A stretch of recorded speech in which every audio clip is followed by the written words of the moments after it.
All right, so welcome, John, back to the Zoom room. So we wanted just to start off with the insert on what is the body. Yeah.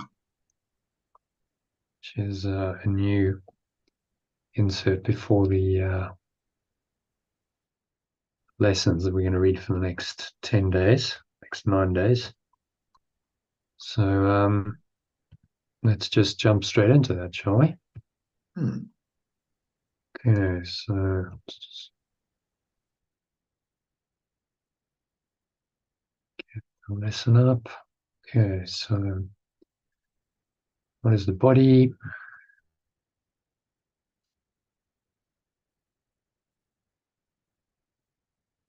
So can you see that? Yep. You'll be able to. Okay. So I think read it in the original, sentence by sentence, and then the alternate of each sentence. This gives me a chance to check it. Yeah. And then summarize at the end. The body is a fence the Son of God imagines he has built to separate parts of his self from other parts. The body is a fence the extension of perfect love imagines it has built to separate parts of itself from other parts. It is within this fence he thinks he lives, to die as it decays and crumbles. It is within this fence it thinks it lives, to die as the body decays and crumbles. For within this fence he thinks that he is safe from love. For within this fence it thinks that it is safe from love. Identifying with his safety, he regards himself as what his safety is. Identifying with its safety, it regards itself as what its safety is. How else could he be certain he remains within the body, keeping love outside? How else could it be certain that it remains within the body, keeping love outside?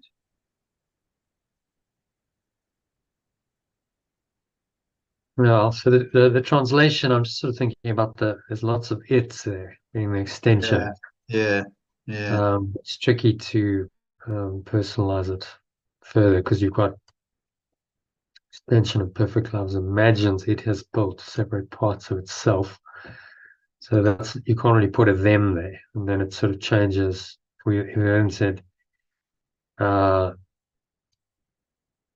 extensions within this fence, the extensions think they live. Maybe we could switch it there. What do you think? Yeah, give it a try and see what it looks like. Because within this fence,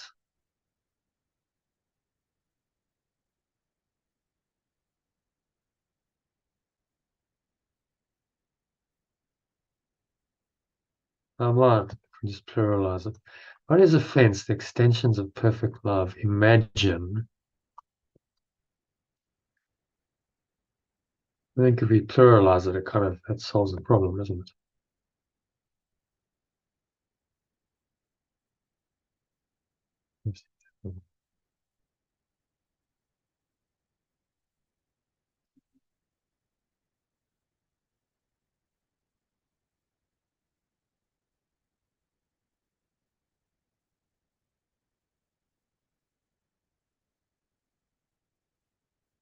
Yes, and the body.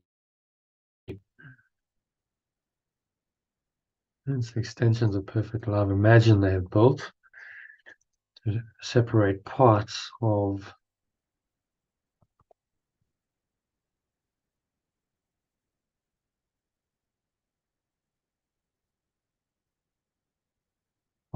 themselves would be the parts of his self, parts of, it's tricky, themselves, parts of their self,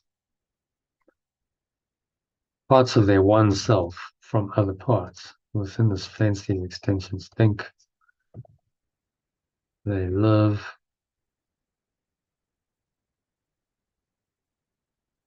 they die as the body decays and crumbles. Within this fence, they think.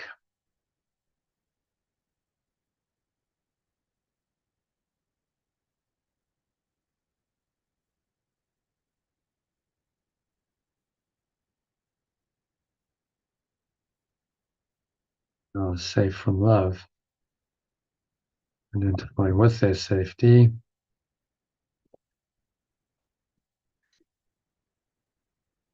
Regard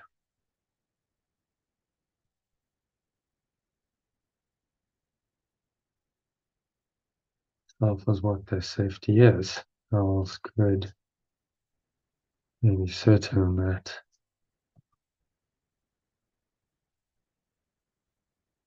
they remain within the body, keeping love outside? So we can read that from the top, just see how it reads. The body is a fence, the extension of perfect love. Body is a fence, the extension of perfect love. Imagine. Imagines? No. The body is a fence, the extensions of perfect love. Imagine they have built to separate parts of their one self from other parts. It is within this fence these extensions think they live, to die as the body decays and crumbles. But within this fence, they think they are safe from love. Identifying with their safety, they regard themselves as what their safety is. How else could they be certain that they remain within the body, keeping love outside?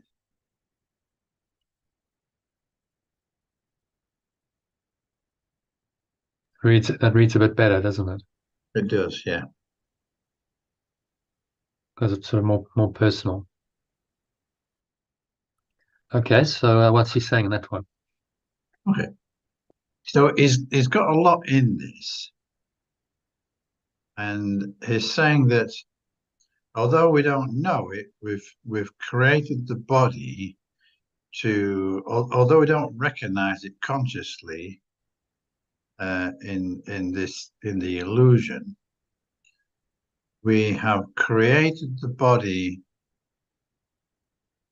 to act as a fence between the different parts of ourselves.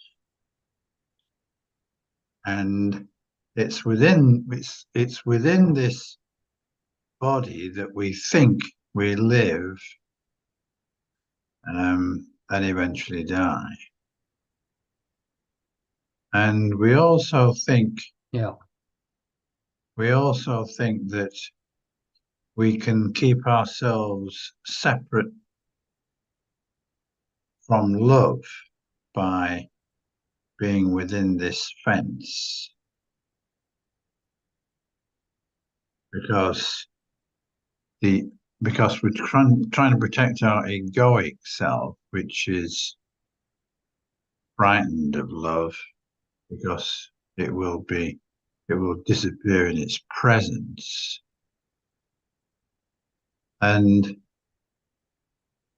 But within the illusion, by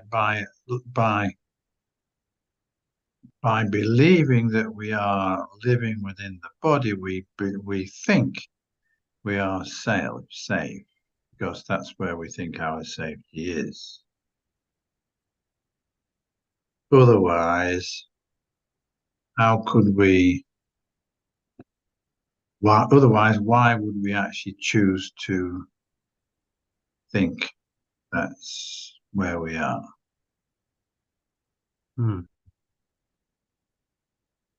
Yeah, we think this body gives us some kind of safety and security, and so we identify with it, and we keep love outside through the body identification. Keep love away. So the body is kind of the primary block to pure formless awareness of perfect love. Without a body, it would be pretty easy, wouldn't it?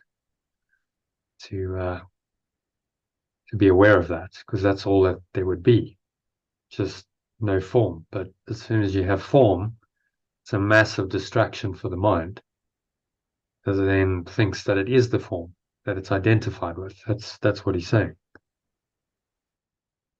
And the purpose of the form, identifying with these seemingly separate forms, is to maintain the idea of separation in the mind of the one extension of perfect love that now believes it's fragmented into these little parts and identifies with the little parts and calls that part itself, says this is me, because look, I have a body and my body has a name and I have a personal identity and a story and goals and dreams and expectations and grievances and so on, and all of that is just designed to make the idea of a separate self real in the mind of the really what is one extension of perfect love.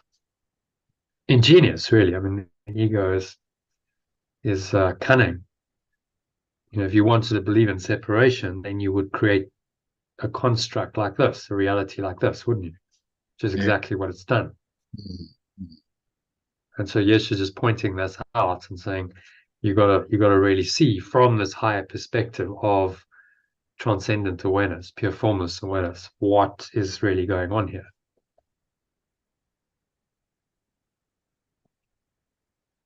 Yeah. Which is what he's doing really well in all these sections. These inserts, as I call them, instructions. He calls them instructions. These instructions are all just really on point and give you a very kind of concise take on an aspect of the dream. Okay. Yeah. So, any questions about that one? What did you have a question about? Was it Well, later on? it was the next one really that was kind of The next paragraph. yeah. Okay, so you want to read that in the original and the alternative? Yeah. The body will not stay. The body will not remain. Yet this he sees as double safety. Yet this it sees as double safety. We'll just say they see as double safety because we're pluralizing it. For the Son of God's impermanence is proof his fences work and do the task his mind assigns to them. For the extension of perfect love's impermanence is proof their fences work and do the task their mind assigns to them. For if his oneness still remained untouched, who could attack and who could be attacked? For if its oneness still remains untouched, who could attack and who could be attacked? Who could be victor? Who could be victor? Who could be his prey? Who could be their prey? Who could be victim? Who could be victim? Who the murderer? Who the murderer? And if he did not die, what proof is there that God's eternal Son can be destroyed? And if it did not die, The murderer. Maybe we should just say who could the murderer be?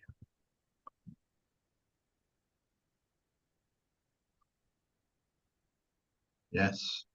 And if it did Yeah. not die, what proof is there that perfect love's eternal extension can be destroyed?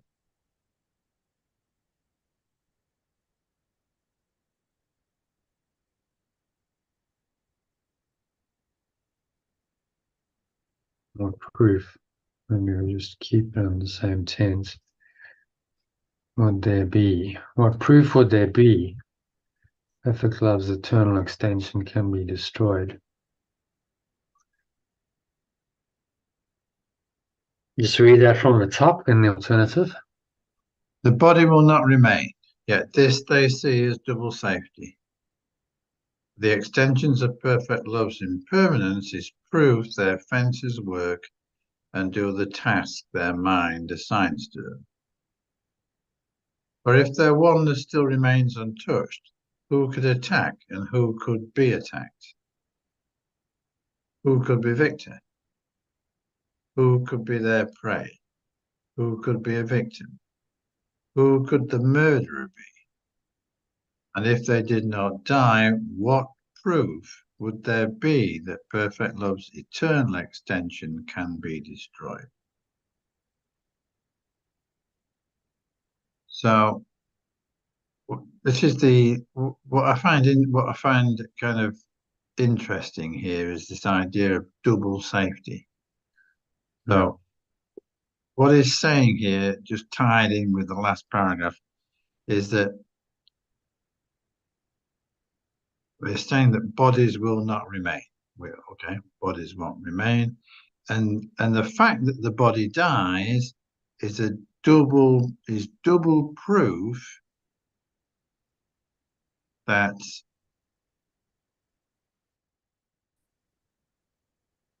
the ego it's double proof to the ego that it is right and God is wrong. Because if the ego, see if I can actually explain this. The ego being associated with the body convinces itself that it is within the body, and it convinces itself that it is safe from love, from God,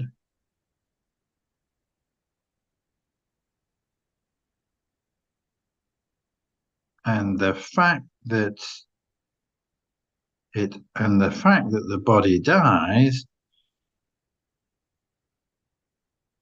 simply proves that the ego was right all along, that it needed to protect itself because there is a finite time to its existence in the body, i.e. the body has a finite time, and the ego is doing the best it can to keep it alive and protect it. And the fact that it's going to die anyway at some stage, it just merely reinforces that through fear that the ego needs to do even more to protect itself. Yeah, well summarized. And all of the games that are played, he's talking about the attack. Who could attack and be attacked? Who could be victor? Who could be their prey? Who could be a victim? Who could the murderer be? All of these roles that we play in the dream. What would they mean if there was no body? You can't attack a mind without a body, can you?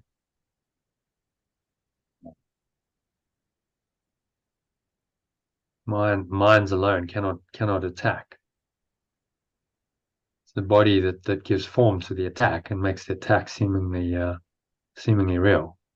It's demonstrated quite well in one of the Star Wars movies. So this I don't know if you know the story, but Luke Skywalker, who's effectively the enlightened one, he's a Jedi Master. He projects himself. He's on the other side of the galaxy, but he's projected himself into this scene, and the Empire trying to destroy the rebels. So he shows up just in front of the cave that the rebels have retreated into, and he looks real, but it's just a projection. He's an image. And so then his ex-pupil, who's one of the leaders of he is the commander of Empire forces. Goes, right, I've got to go and kill him. Well, first of all, tries to, like, put the whole army, like arsenal, against him, and attacks, and like drills a whole, like, crater, and he just gets out and kind of brushes it off, and the guy hasn't figured out what's going on. So he goes, right, I'm going to go down there and try and kill him with my sword, and then eventually spears him with his lightsaber, and he's just an image. There's nothing of substance, and so the message is, you can't really attack someone if there's no body. Not possible. So all of that hatred and attack was of no effect because he had no body. He was just projecting an image of a body to fool the guy. And so the attack was of no effect. It couldn't really hurt him because he wasn't really there. And I mean, that's the spiritual principle behind this, isn't it? So we don't really have bodies. They actually are just images projected into a dream. And it's only identification with them that makes them real. So the Jedi Master, Luke Skywalker, was not attached at all to his body. And the other guy, being of the dark side, was very attached. Like, right, I want to kill him. And he has to be a body to kill him, see? So he couldn't see beyond the, like, hang on, what's going on here? The guys, we just, like, bombarded him for a minute, and he gets up and walks away. He can't be a body. It's not possible. He couldn't see beyond that. He was so short-sighted. His anger and his hatred and his desire to kill, he couldn't see beyond his mental conception of it. It's quite well done, actually, that scene. You want to watch it? It was in one of the Star Wars 8 movies. You probably don't watch them, but there's some good spiritual principles in there. Okay, so any other thoughts on number 2? Was this the one you had a question on? Yeah, that's the one, Jono. So I mean, I'm happy to carry on with the rest if you want to, but you've answered my question actually about. And what's the question? Yeah, yeah. Yeah, it What's was the just question? the question was the interpretation of paragraph 2, really. Hmm. Yeah. I wanted What are to. you unclear about? Well, I'm not now because I wanted to feed back to you what I thought it meant, and I did that. So Yeah. Okay. Yeah. Yeah. I'm happy with that. Yeah. I thought your summary was good. So, So I mean, I'm happy to carry on with this if you want, but okay. So you're happy? yeah, or we can go straight to the text, whichever. I don't mind either one. Yeah. Well, let's finish it. It's started. There's 3 more paragraphs to go. So uh, moving on to number 3 then. The body is a dream. The body is a dream. The body is a dream. Like other dreams, it sometimes seems to picture happiness, but can quite suddenly revert to fear, where every dream is born. Like other dreams, it sometimes seems to picture happiness, but can quite suddenly revert to fear, where every dream is born. For only love creates in truth, and truth can never fear. For only love extends in truth, and truth can never fear. Made to be fearful, must the body serve the purpose given. Made to be fearful, the body must serve the purpose given. But we can change the purpose that the body will obey by changing what we think it is for. But I can change the purpose that the body will obey by changing what I think it is for. Okay. Yeah. Thoughts on that? So what it's saying here is that the body is a dream, it's part of the illusion, and it is kind of conveying how tricky it all is, because the illusion does throw moments of happiness, but they're always followed on by disappointment or challenge. They're never lasting. Yeah. And part of the reason they're not lasting is that they're not coming from truth, from love, and fear is filtering back in.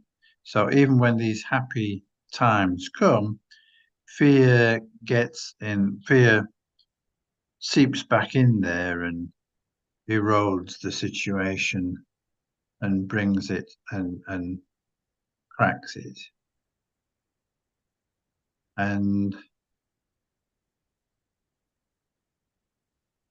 But he's saying in the last sentence that although the body is part of this defense mechanism in the ego's eyes, it can be used for our transformation. Yeah, exactly. We can change our mind about the purpose that the body will obey, changing what I think it is for. And that's, what we're doing with this mind training. We're changing the purpose of everything, not just the body, but the body is pretty critical to that change of mind. If we misperceive what the body is for, the body is for pleasure, the body is for pain, the body is to suffer, the body is to die, the body is to attack with, etc. All of those misperceptions affect our entire perception of ourselves, of reality, of our brothers, and they cause all kinds of distortions. So our perception of the body is pretty critical to the change of mind that he's asking us to make. And we can change that purpose, even though the body was made for all of, by fear and guilt and sin.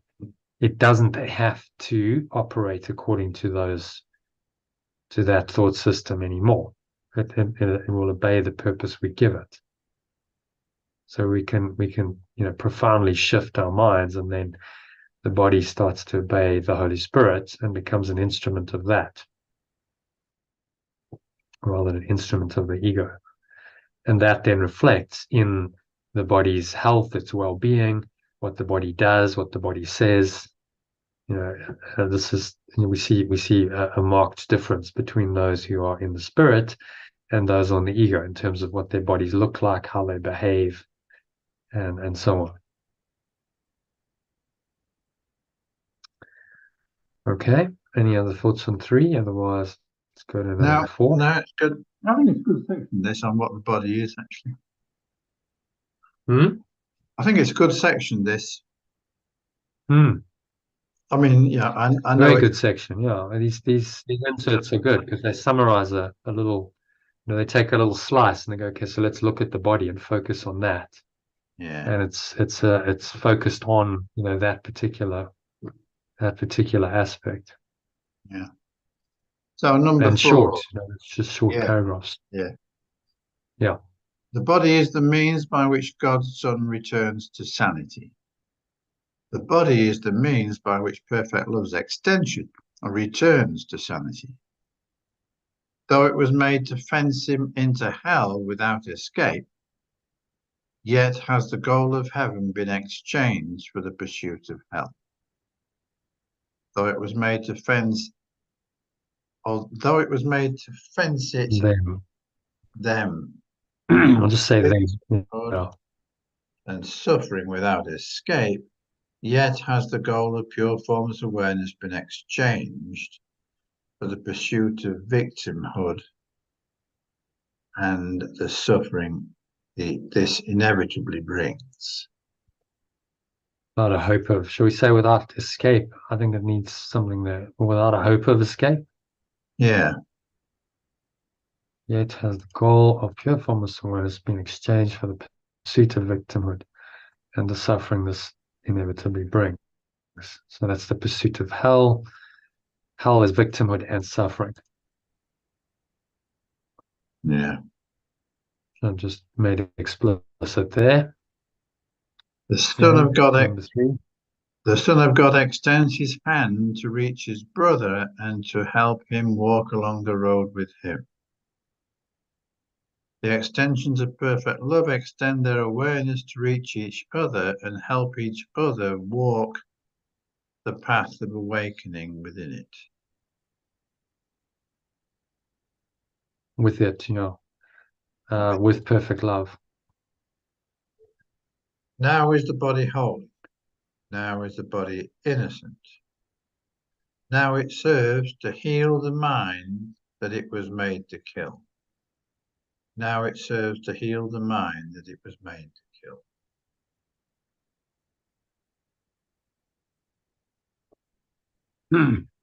Okay. Do you want to read that from the top in the alternative and then Yep. The body summarize is the it? means. The body is the means by which perfect love's extensions return to sanity.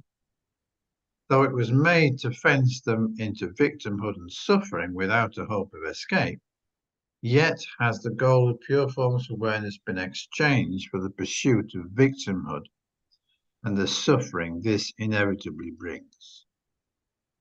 The extensions of perfect love extend their awareness to reach each other and help each other walk the path of awakening guilt, of awakening with it. Now the body is innocent. Now it serves to heal the mind that it was made to kill.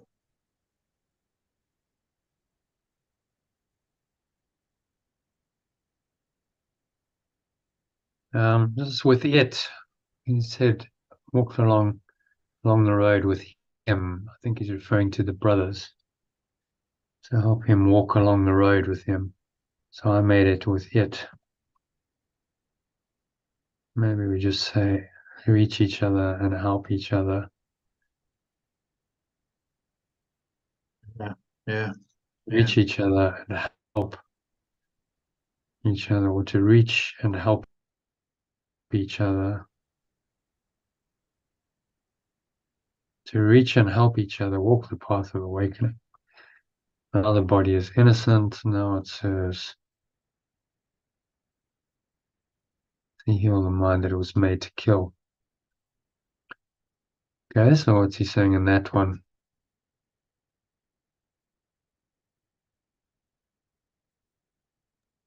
It's saying here that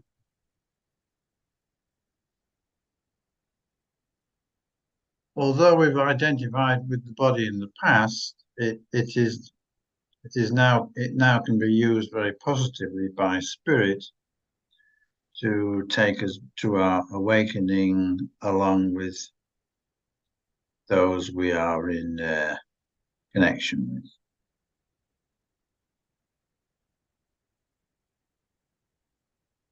Yeah. It serves to heal the mind that it was made to kill.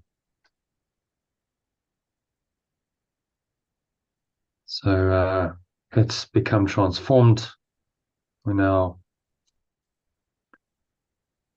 able to use it entirely differently, and it's no longer servant of guilt and fear.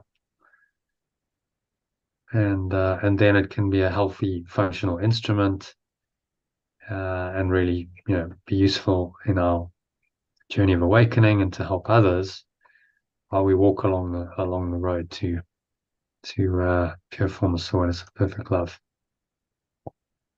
Okay, so number 5. You will identify with what you think will make you safe. I will identify with what I think will make me safe. Whatever it may be, you will believe that it is one with you. Whatever it may be, I will believe that it is one with you. Your safety lies in truth and not in lies. My safety lies in truth and not in lies. Love is your safety. Love is my safety. Fear does not exist. Fear does not exist. Identity with love. Identify with love and you are safe. When I identify with love, I am safe. Identify with love and you are home. When I identify with love, I am home. Identify with love and find yourself. When I identify with love, I find myself.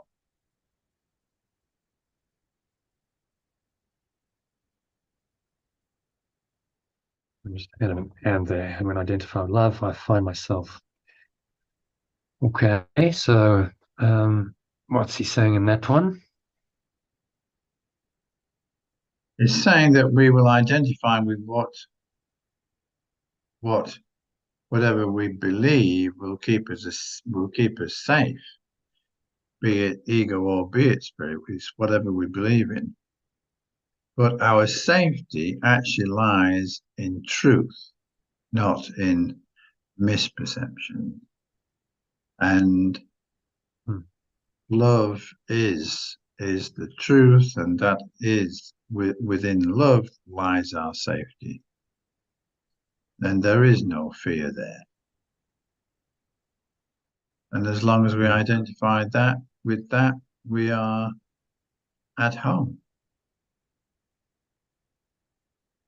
Yeah, and this is who we are. We find ourselves finally in this loving awareness, which was always there, just obscured by all of our own illusions.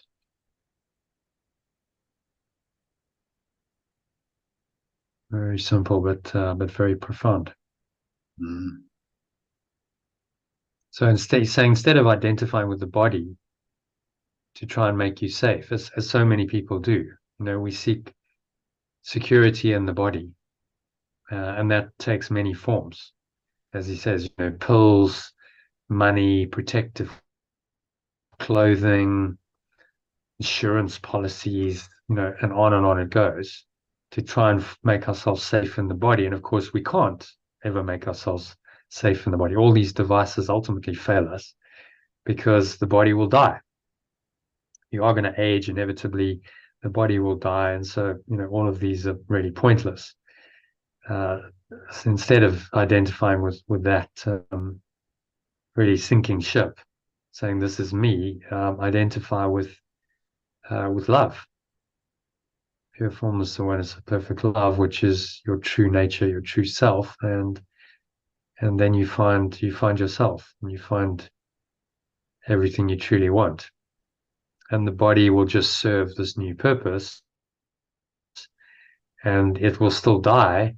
But if you're not fazed by that passing away, it's really not a problem. In fact, it's perceived correctly, it's your liberation.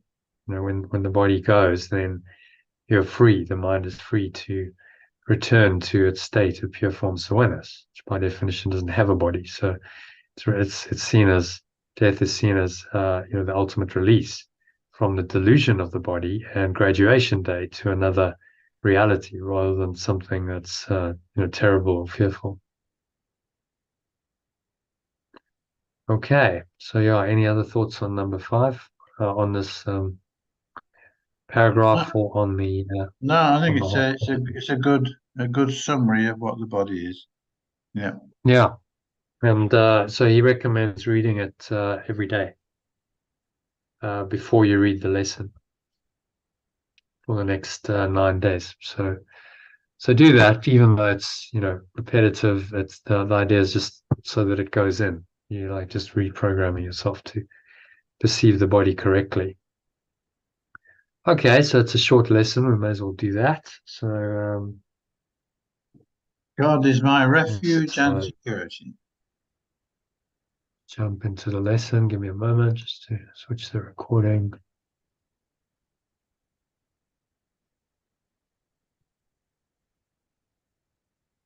Okay, yeah, you can start again. Read in the original alternative. God is my refuge and security.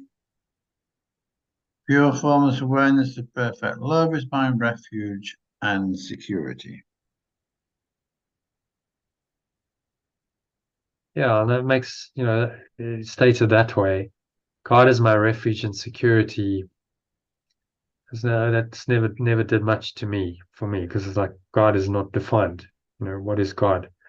But if you say pure formless awareness of perfect love, now it points me inwards to my own awareness. That makes a whole lot of sense. Yeah, in that awareness, I am safe.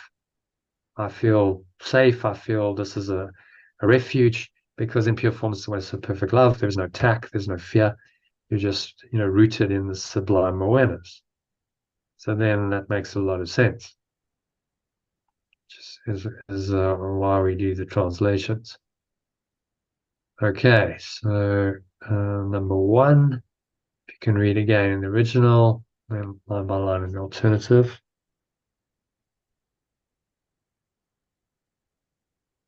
I will identify with what I think is refuge and security. I will identify with what I think is refuge and security. I will behold myself where I perceive my strength, and I think I live within the citadel where I am safe and cannot be attacked. I will perceive myself where I perceive my strength. I will perceive myself where I perceive my strength and think I live within the structure where I am safe and cannot be attacked. Let me today seek not security in danger, nor attempt to find my peace in murderous attack. Let me today not seek security in danger, nor attempt to find my peace in murderous attack. I live in God. I live in pure formless awareness of perfect love. In Him I find my refuge and my strength. In it I find my refuge and strength. In Him is my identity. In it is my identity. In Him is everlasting peace. In it is eternal peace. And only there will I remember who I really am. In it is eternal peace, and I will remember who I really am only in it. Let's say eternal peace lies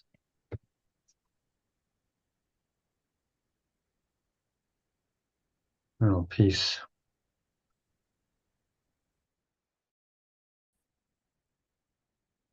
And it is my identity.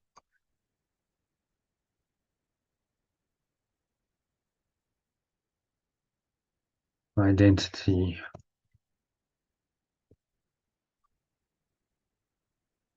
is in it.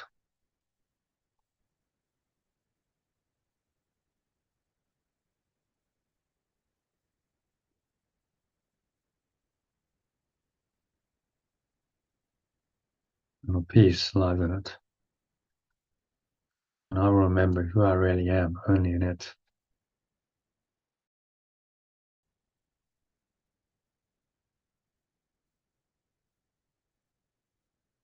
Okay, just read it from the top in the alternative.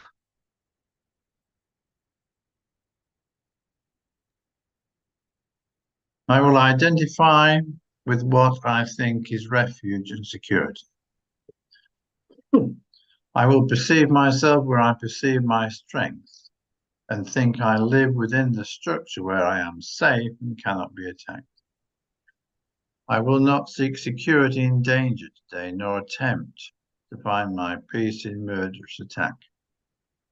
I live in pure formless awareness of perfect love. I find my refuge and strength in it. My identity is in it. Eternal peace lies in it. And I will remember who I really am only in it.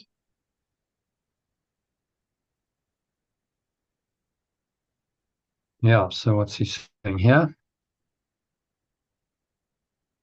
is saying that as we identify with spirit,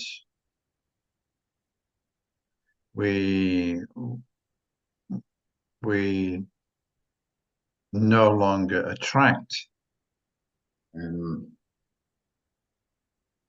grievances or attacks. We let go of our attack thoughts and live in a much calmer, peaceful place, which is really our home, which is peaceful. And that's where we remember who we are. When we choose to go to elect to be in that place and let go of the other stuff.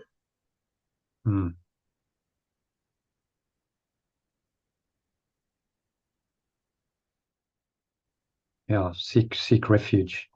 So it's very similar to the Buddhist teaching. They when you go to a Vipassana retreat, they say, I seek refuge in Buddha, I seek refuge in Dhamma. I'll show you this. It's just where are we? Today's message. There we go.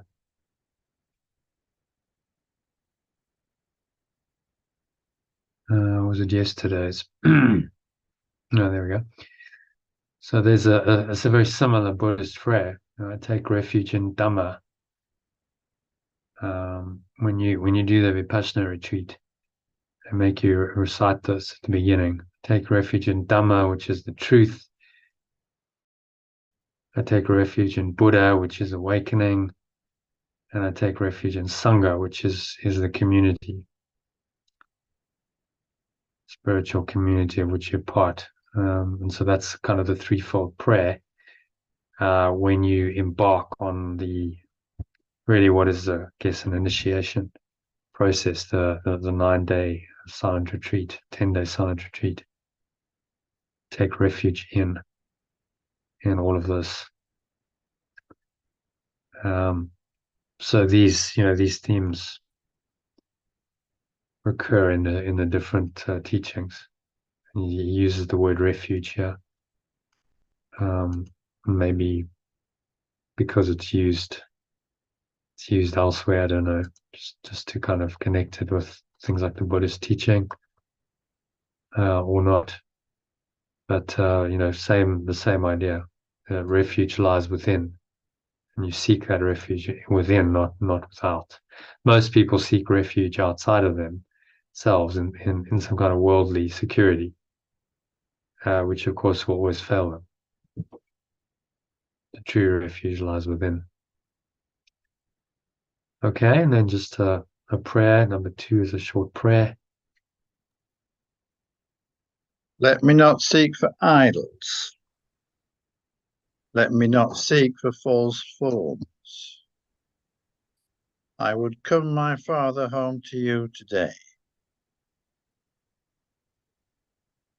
I would come, my Father. Oh, hang on. My source, I choose to come home to you today. I choose to be as you created me and find the Son whom you created as myself. I choose to be as you extend me and find the extension whom you extended as myself.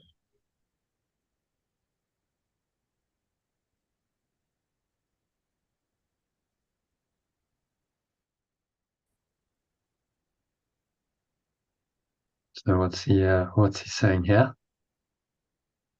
He's saying that he's asking us to recognize that we are created by pure formless awareness, and encouraging us to acknowledge that and live in it.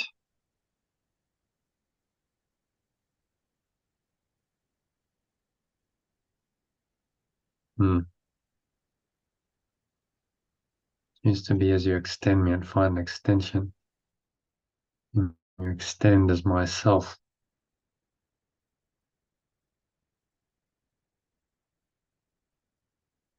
So very simple. The prayers are just really an affirmation to yourself. To say, address your own true self and claim it. You're saying, really, this is who I am in the prayer in the first person.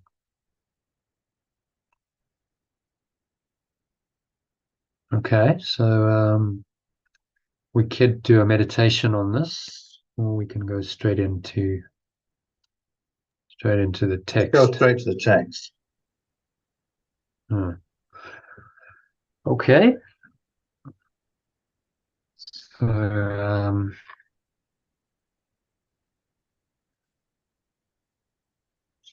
almost.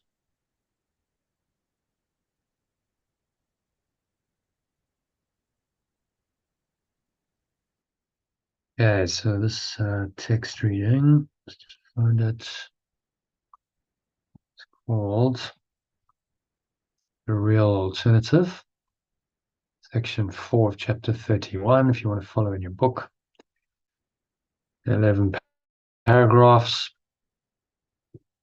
So you want to just jump into it. Read it in the original and the alternative, line by line, as you've been doing. Just gives me a chance to edit an alternative as you read the original. There is a tendency to think the will can offer consolation and escape from problems that its purpose is to keep. There is a tendency to think the will can offer consolidation and escape from problems that its purpose is to keep. Why should this be? Because it is a place where choice among illusions seems to be the only choice. Because it is a place where choice among illusions seems to be the only choice. And you are in control of outcomes of your choosing. And I am in control of outcomes of my choosing. Thus you think within the narrow band from birth to death. This I think within the narrow band from birth to death. A little time is, hang on, choosing. A little time is given you to use for you alone. A time when everyone conflicts with you, but you can choose which road will lead you out of conflict and away from difficulties that concern you not. And I am in control of outcomes of my choosing. Hang on, I'm getting a bit lost here. And so I think within the narrow span of time from birth to death, a little time is given to me to use for myself alone. A time when everyone conflicts with me, but I can choose which road will lead me out of conflict and away from difficulties that concern me not. Yet they are your concern, yet they are my concern. How then can you escape from them by leaving them behind? How can I escape from them by leaving them behind? What must go with you, you will take with you whatever road you choose to walk. What must go with me, I will take with me whatever road I choose to walk along.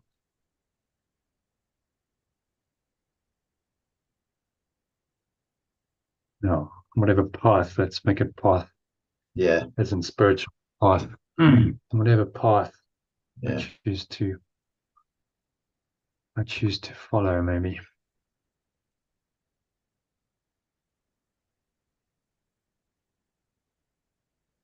Okay, so just read that from the top in the alternative. There is a tendency to think the world can offer consolidation and escape from problems that its purpose is to keep. It's consolation, yeah, not consolidation. Consolation. Oh, I'll just say that right. Okay. Hmm. Consolation. Why should this be? Because it is a place where choice among illusions seems to be the only choice. And I am in control of outcomes of my choosing.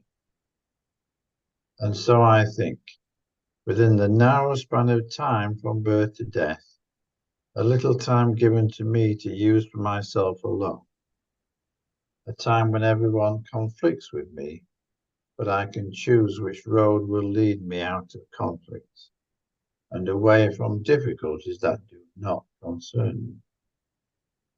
And yet they are my concern. How then can I escape from them by leaving them behind? What must go with me? I will take with me whatever path I choose to follow.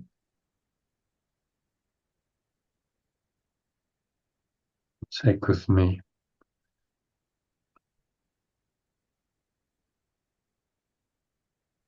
I'll take with me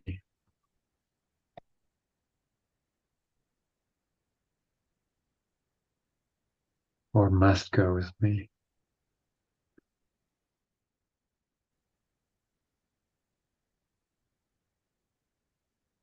Whatever path I choose to follow, it's not what I'm doing, I think. Whatever path I choose to follow, I will take with me what must go with me.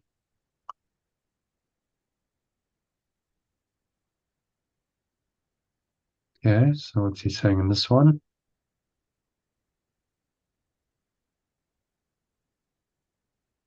Well, I think he's saying that Maybe,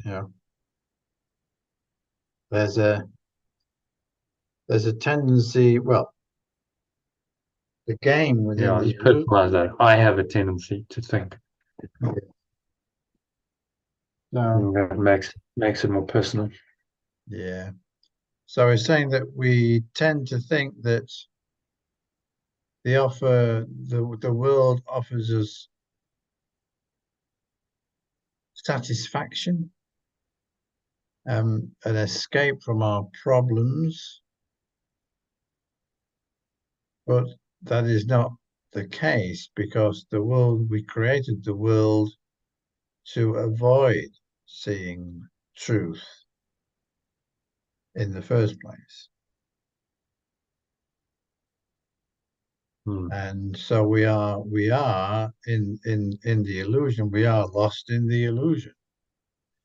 And we can never find a satisfactory outcome. During the whole of this span of our so-called lifetime, where everyone will end up in some way conflicting with us. And yeah, the narrow span from birth to death. We don't see that in our normal state of consciousness. Most people are oblivious to what's actually going on in their lives. If we look at the timeline, we're all caught up on this timeline, going from birth to death with various experiences along the way, and we're so involved in that we've forgotten that it's just an illusion, that the whole construct of human life, birth to death, time, is not real. There's a transcendent reality beyond it.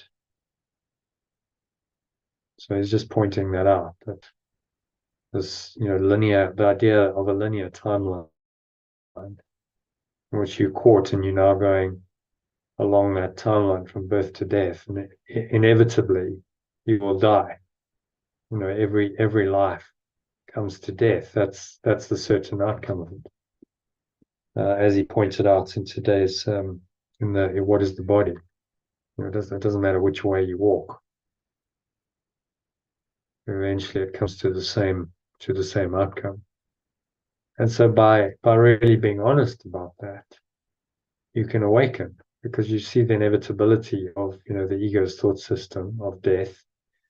It all leads in the end to death, with a fair amount of suffering along the way, and that can be very depressing if you're still attached to the ego. But to the Holy Spirit, it's liberating. You just see the whole construct for what it is and realize that it can never make you happy. Being in the timeline, going from birth to death repeatedly, will never make you truly happy. Therefore, you need to let it go and transcend, go back to your true awareness.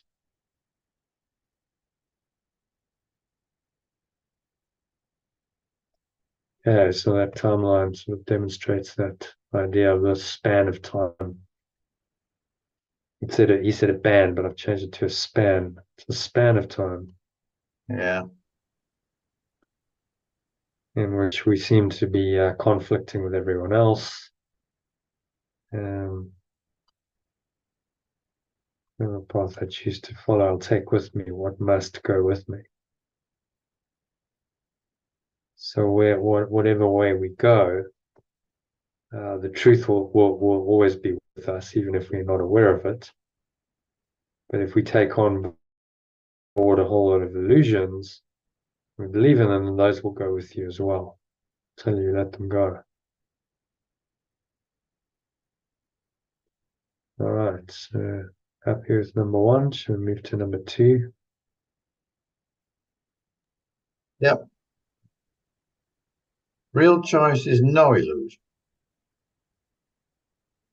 but the world has none to offer. All its roads but lead to disappointment, nothingness, and death. There is no choice in its alternatives. Seek not escape from problems here. I do not seek escape from problems here. The world was made that problems could not be escaped. The world I made, or the world was made so that problems could not be escaped. Be not deceived by all the different names its roads are given. I am not deceived by all the different names its roads are given. They have but one end. They have but one end, and each is but the means to gain that end, for it is here that all its roads will lead. However differently they seem to start, however differently they seem to go. They have only one end, and each is only the means to gain that end, for it is here that all its goals will lead, however differently they seem to start. I'm just going to put that in there. However differently they seem to start, and however differently they seem to go, each is only the means to gain that end. Or it's here that all its roads will lead. There's a to paths or roads. I don't mind either, really. Paths sort of indicate some kind of spiritual path, doesn't it? Or egoic path. You can take a path of self-destruction, for instance. So let's say path. It's here that all its paths will lead.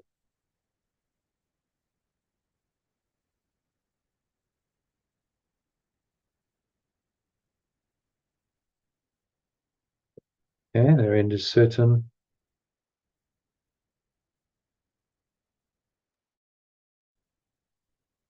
Be not deceived by all the names its roads are given. I am not deceived by all the different names its paths are given.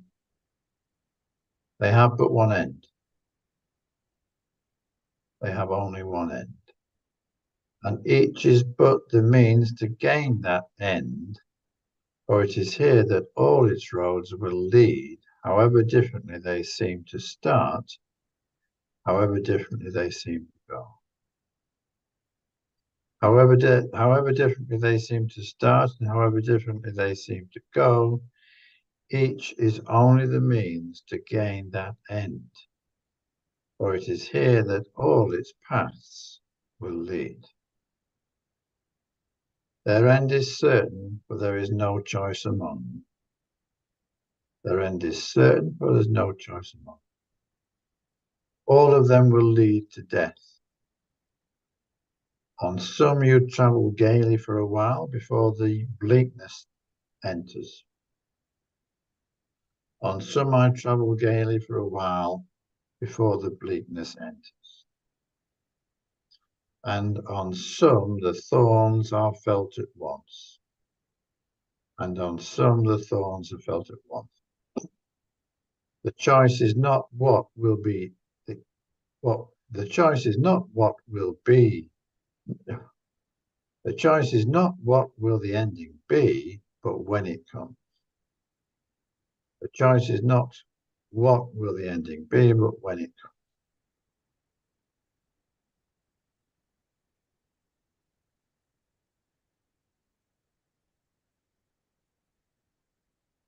Hmm.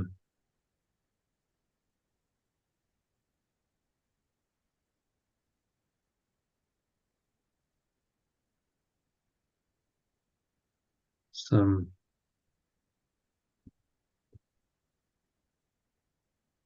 I feel the thorns at once.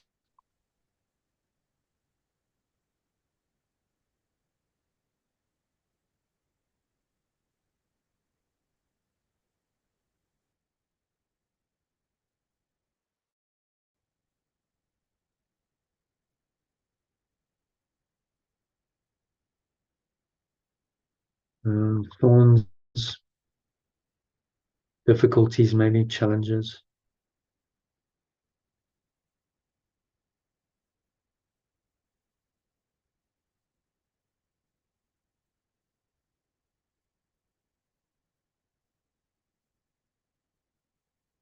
Some I feel.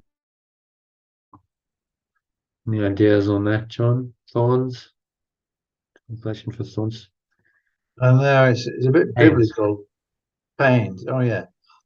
And on some I feel the pain. Yeah, that's better. The pains at once. Yeah. Feel the pain at once.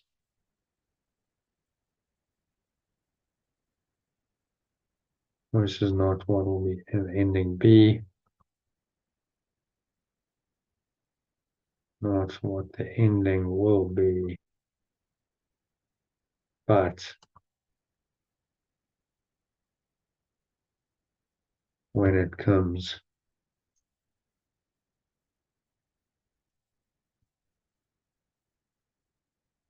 So what's the just read that in the alternative, if you don't mind. So check we got it. Translation good. Yeah. Correct. Real choice is no illusion, but the world has none to offer. All its roads only lead to disappointment, nothingness, and death. There is no choice in its alternatives. I do not seek to escape from problems here. The world was made so that problems could not be escaped. I am not deceived by all the different names its paths are given. They have only one end. However differently they seem to start and however differently they seem to go, each is only the means to gain that end. For it is here that all its paths will lead. Can Their we end translate is, end as outcome? What do you think? They have only one outcome. yeah, yeah, yeah, yeah. For it is here that all its paths will lead. Their end is certain, for there is no choice among them. There's no choice among them. All of them will lead to death.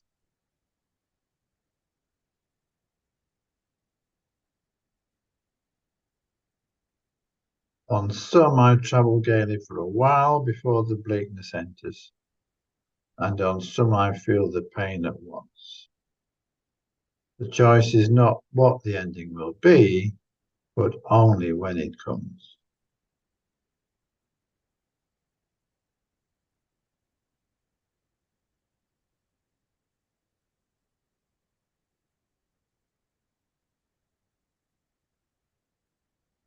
And my choice is not what the ending will be, what the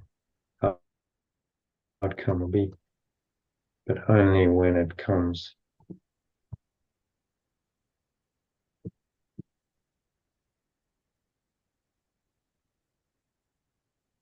Therefore, on the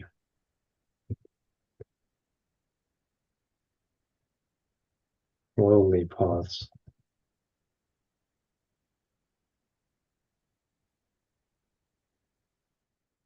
therefore, I choose worldly paths.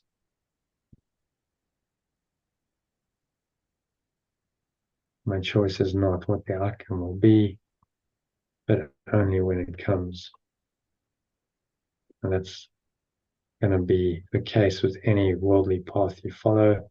It's simply a matter of when death comes.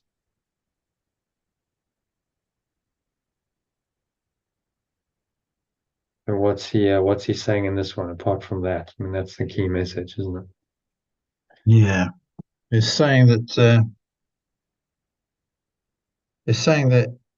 in this world, all roads lead to Rome, in the sense of Rome is death, and we Hmm. may we may have brighter moments on the path. We may not. Some people may appear to live much better than others, but all will come to the same end. And Hmm. the only real choice is outside of the illusion, in the sense of when we choose to align with spirit, with God, with pure formless awareness.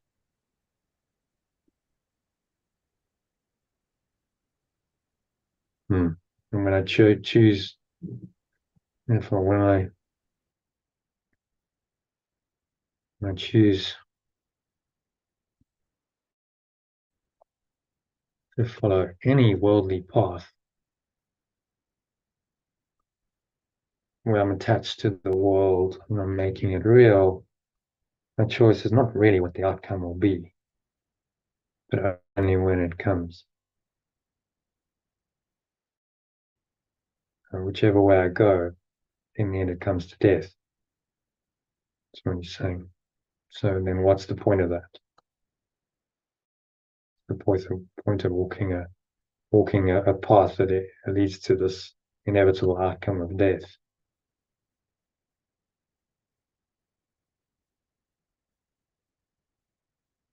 Okay, happy with that. Number 2. So let's go to number 3. There is no choice where every end is sure. There is no choice where every outcome is sure. Perhaps you would prefer to try them all before you really learn they are but one. Perhaps I would prefer to try them all before I really learn that they are all one, all only one. The roads this They world, are maybe the same for I really learn that they are, yeah, the same, yeah, all the same. yeah. The roads this world seem the roads this world can offer seem to be quite large in number. But the time must come when everyone begins to see how like they are to one another. The paths this world can offer seem to be quite large in number, but the time must come when everyone must begin to see how like they are to one another. Men have died on seeing this because they saw no way except the pathways offered by the world. People have died on seeing this because they saw no way except the pathways offered by the world. And learning they led nowhere, lost their hope. And learning they led nowhere, lost their hope. And yet this was the time they could have learned their greatest lesson.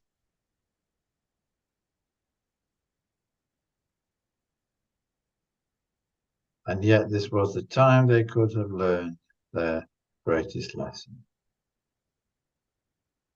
All must reach this point and go beyond it. It is true indeed. It is true indeed there is no choice at all within the world. It is true indeed there is no choice at all within the world. But this is not the lesson in itself.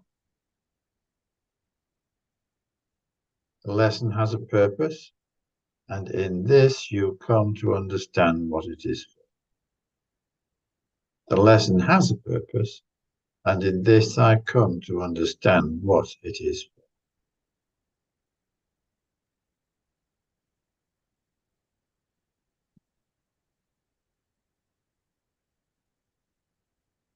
Indeed true that there's no choice at all within the world.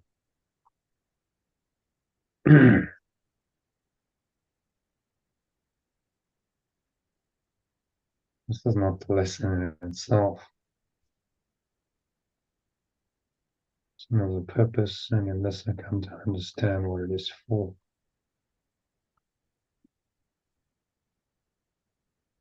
Okay, if you can read it from the top in the alternative. There is no choice where every picture is sure. Perhaps I would prefer to try them all before I really learn that they are all the same. The paths this world can offer seem to be quite large in number, but the time must come when everyone must begin to perceive how like they are to one another. People have died on understanding this because they perceive no way except the pathways offered by the world. And learning they led nowhere and lost their hope. And yet this was the time they could have learned their greatest lesson. Everyone must reach this point and go beyond it. It is indeed true that there is no choice at all within this world. But this is not the lesson in itself. The lesson has a purpose, and in this purpose I come to understand what it is for.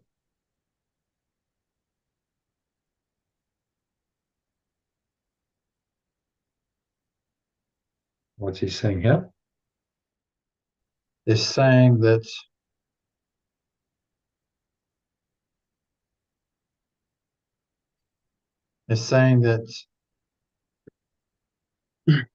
even though it's very upsetting to the ego mind, all pathway, all life journeys to the same outcome. And as we get to the end of our worldly lives, we start to see how alike we are, the commonality between our um, challenge, between our journeys. And the only outcome that we can be sure of is that there is a purpose, and that purpose is to understand that we are not of this world. You know, we are not of this body. We are not of this illusion, and Mm, and to let go of that which we have created. mm.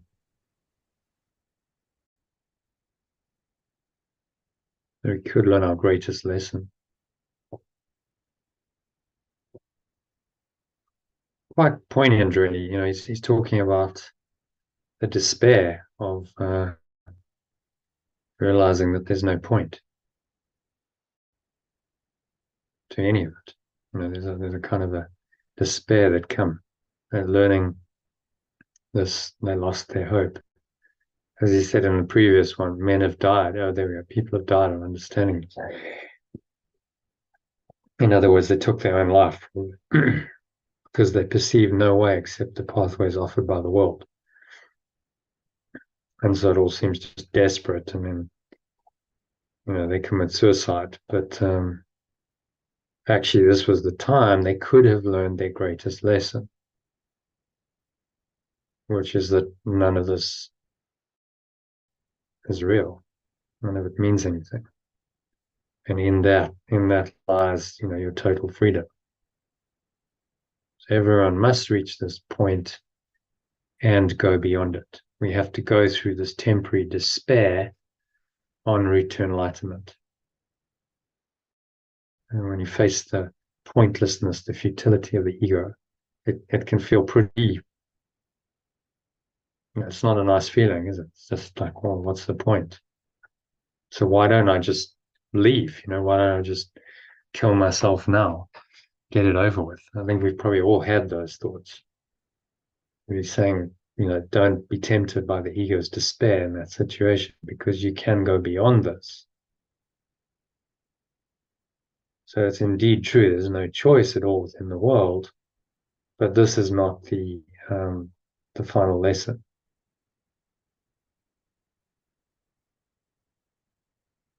I'm going to change that to final lesson. This is not the lesson in itself. This is not the final lesson. There's no choice within the world. That's a precursor to the true lesson, which is that there is pure forms of oneness of perfect love that's eternal, that lies beyond the world and the despair of the world.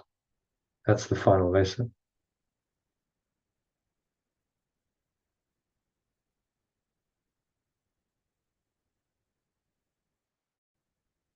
So the lesson has a purpose. The lesson that the world is meaningless and pointless and futile has a purpose. And in this purpose,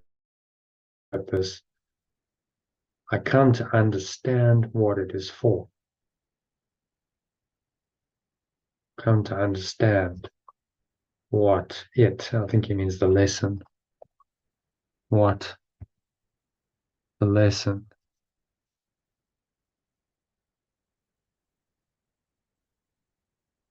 is really for. The lesson is to free my mind.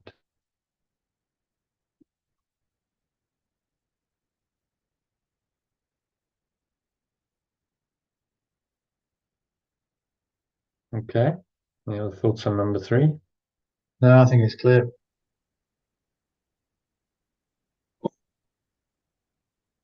Okay. Why Number would you 4 seek? then.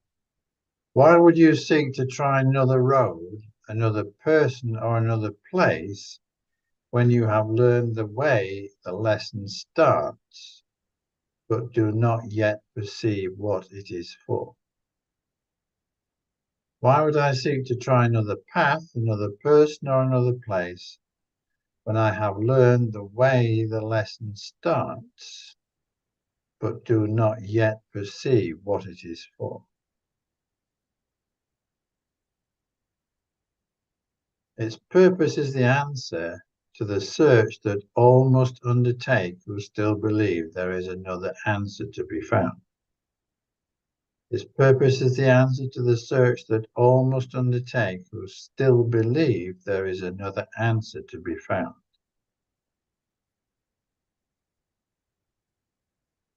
Learn now without despair, there is no hope of answer in the world.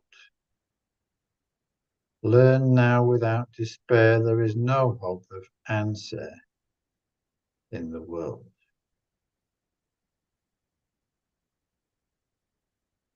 But do not judge I the lesson. must this one. I must learn now without despair that there is no answer. Now I must learn. Now I must learn without despair. There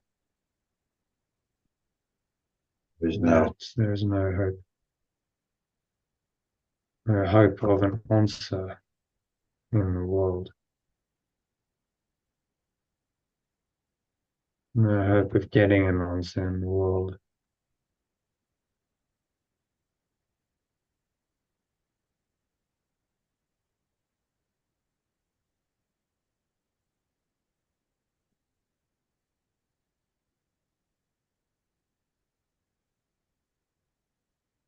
No one will not judge the lesson.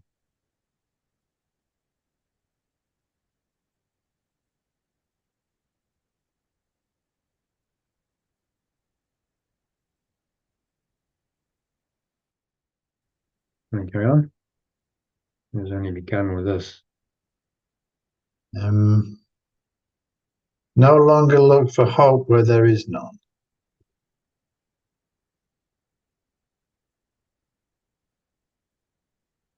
Make fast your learning now and understand you but waste time unless you go beyond what you have learned to what is yet to learn.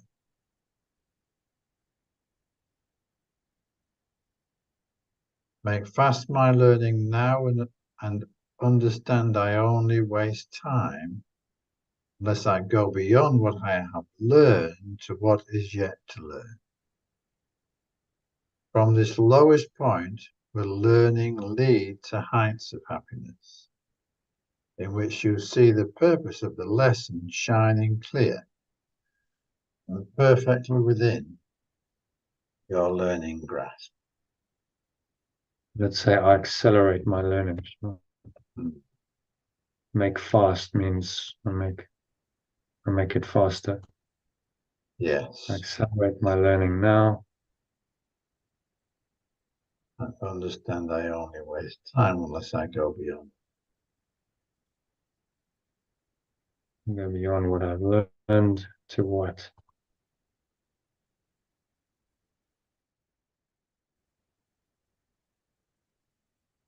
What I have yet to learn. For from this lowest point will learning lead to heights of happiness in which I see the purpose of the lesson shining clear and perfectly within my learning grasp.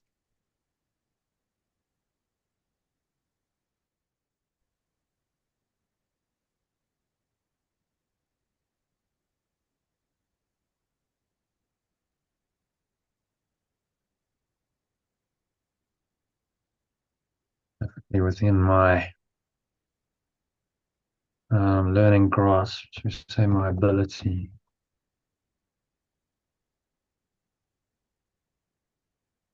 to learn it. Yeah. So let's just read it from the top. Why would I seek to try another path, another person, or another place when I have learned the way the lesson starts, but do not yet perceive what it is for? Its purpose is the answer to the search that everyone who still believes there is another answer to be found must undertake. Now I must learn without despair. that there is no hope of getting an answer in the world. But I will not judge the lesson that it is only begun with this. I will not seek another signpost in the world that seems to point to still another road. I no longer look for hope where there is none. I accelerate my learning now and understand I only waste time unless I go beyond what I have learned to what I have yet to learn. For from this lowest point will learning lead to heights of happiness, in which I perceive the purpose of the lesson shining clear and perfectly within my ability to learn it. Oh, what's he saying in this one? So he's saying, is asking us why would we continue to seek yet another futile path and waste our time. Well, why don't we go beyond what we have learned so far and go into what we need to learn to fully realize ourselves? Hmm.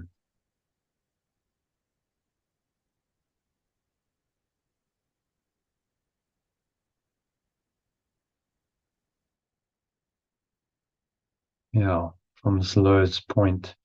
So from the point of despair, from this lowest point,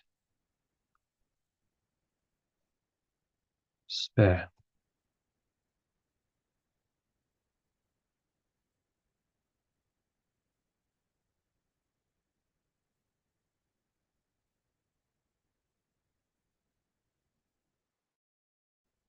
My learning will lead me to heights of happiness.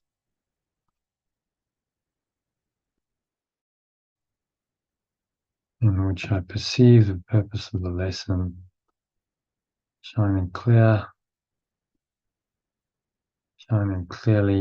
and perfectly within my ability to learn it. So what's he saying in summary?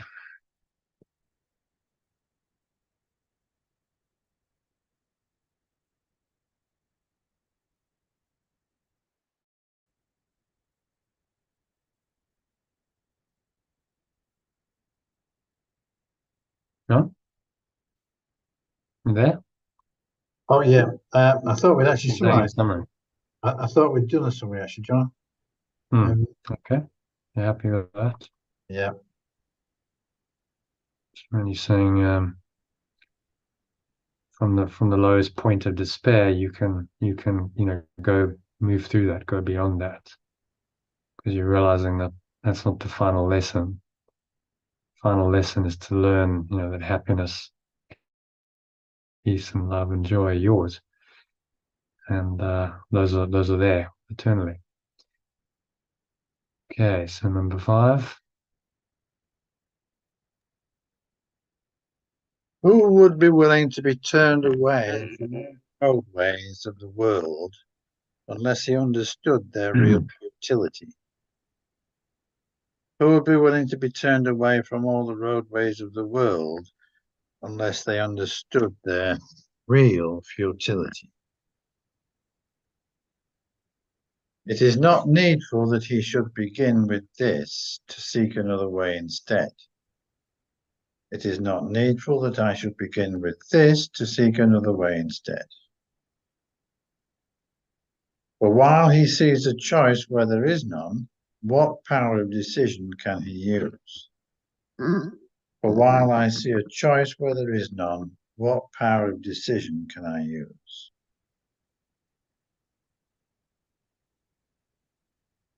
Just pause it there, John. I'm just changing number 2. So is it not needful is a bit clumsy, and he should begin with this to seek another way instead.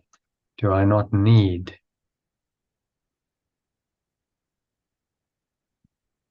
you begin with this to seek another way instead. Well, so I must start somewhere, he's saying. So we start with the futility of all the worldly paths. Do I not need to begin with this in order to seek another way instead? Yes, we do, because if we think the world offers us something and has meaning and purpose, then we're not going to look anywhere else, are we? We'll just carry on pursuing whatever path we're on. We think it's real and justified and it's going to work. So the futility is the start of awakening. Always. You have to suffer first the futility of the ego. We've all been there. We're saying, well, what's the point? Not a nice feeling, but we have to kind of go through that to then say, okay, well, yeah, if there really is no point,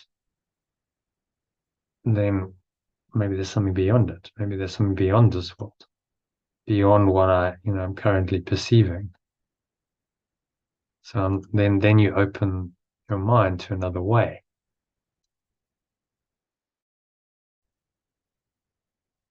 Okay, carry on for a while. For while I perceive a choice where there is none, what power of decision can I really use? The great release of power must begin with learning where it really has a use. The great release of power must begin with learning where it really has a use. And what decision has power if it be applied in situations without choice? And what decision has power if it be applied in situations without choice?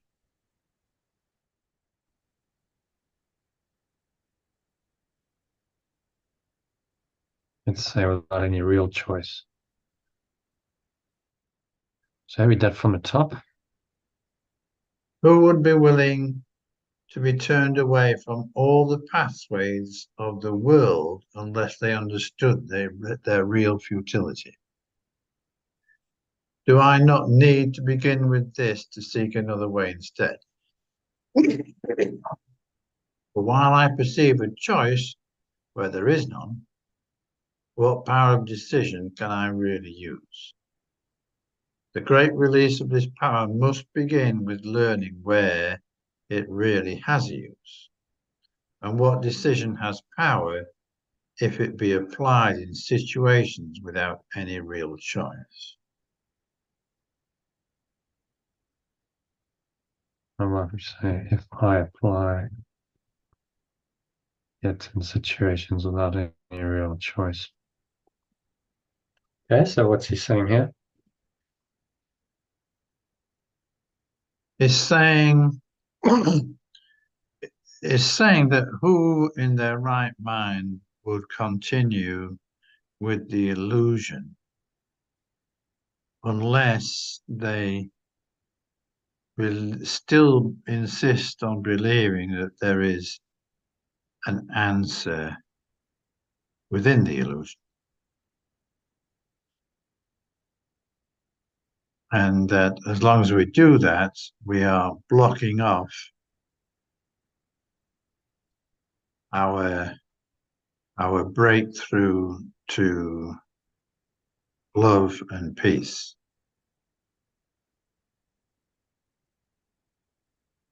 Mm-hmm. So if I perceive a choice among the pathways of the world, it's not really any kind of real choice. I think that's the key point. We're choosing among illusions. There's no real decision there. You're just deciding for forms of nothingness, an illusion. And in fact, they're all the same decision. It's actually, there's no real choice because you just decided for the same thing. And so the only, true decisions, only true decision is to choose at one moment, to choose to return home. And that is genuinely a different decision from all the decisions that the ego sponsors. that cause you to just get and remain stuck in the world. I'm saying the understanding of the futility of the world's pathways is necessary in order to awaken, because it's only when you see the futility that you then will choose to go beyond it. So well, I can't continue in this futile, pointless existence. So I choose to go beyond it, and then another way, another path opens up as soon as you make that choice.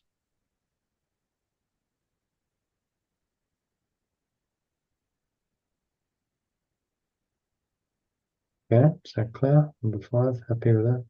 Yeah, that's good. Learning that the world can offer but one choice, no matter what its form may be, is the beginning of acceptance that there is a real alternative instead. The learning that the world can offer only one choice, no matter what its form may be, is the beginning of my acceptance that there is a real alternative instead. To fight against this step is to defeat your purpose here. To fight against this step is to defeat my purpose in the world.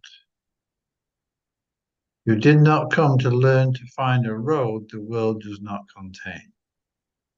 I did not come to learn to find a road the world does not contain. The search for different pathways in the world is but the search for different forms of truth. The search for different pathways in the world is but the search for different forms of truth. And this would keep the truth from being reached. And this would keep the truth from being reached.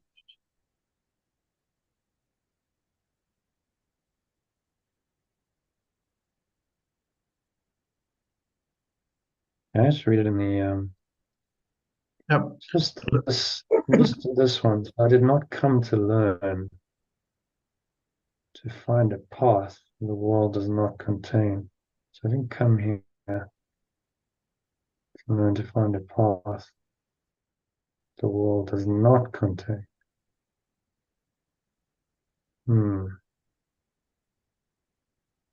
That makes sense. It's a bit clumsy. I mean, it does. I mean, I understand it. I did not. Like I did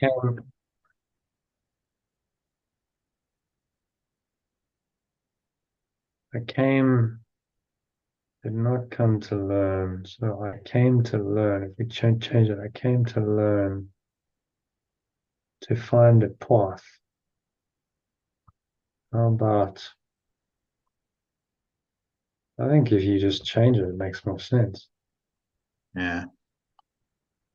I came to learn to find a path the world does not contain. Yeah, that's good, John. Very good. That makes more sense, doesn't it? It does, yeah. Hmm. Can I read it from the top again? Yeah. The learning that the world can offer only one choice, no matter what its form may be, is the beginning of my acceptance that there is a real alternative instead.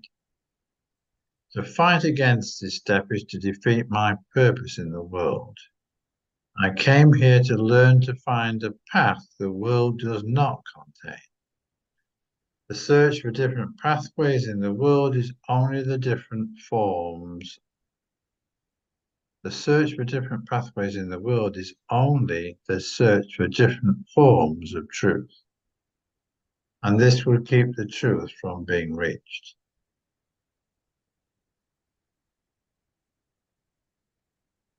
And this will keep me from reaching. This will keep me, this will prevent me. Yeah. Will prevent me from reaching the truth. Okay, so what's he saying? And this one?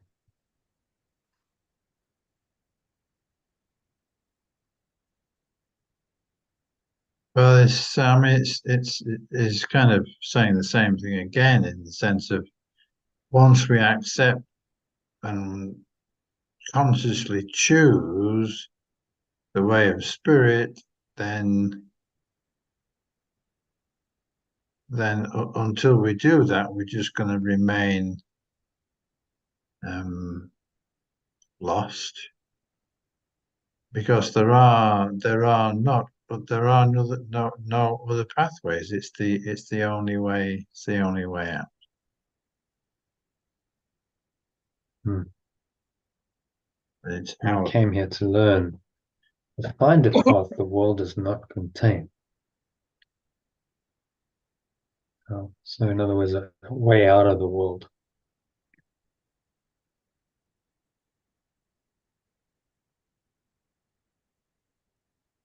Only to search for different forms of truth.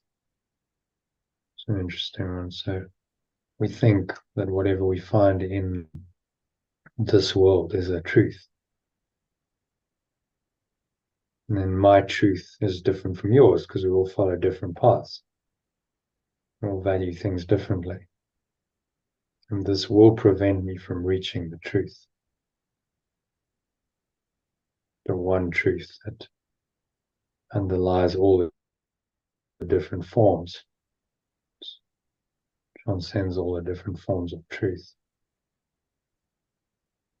Remember, one of the laws of chaos was that they're different truths. And my truth and your truth are not the same.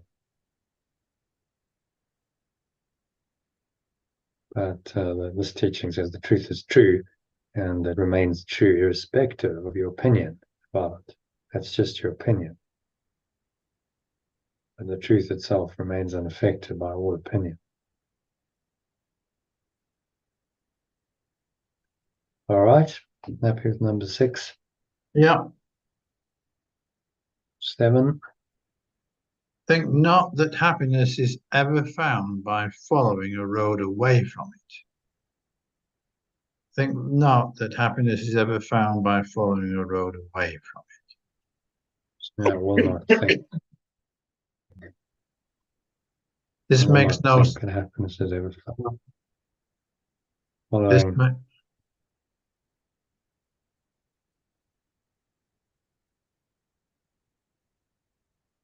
this makes no sense and cannot be the way. To you who seem to find this course to be too difficult to learn, let me repeat that to achieve a goal, you must proceed in its direction, not away from it.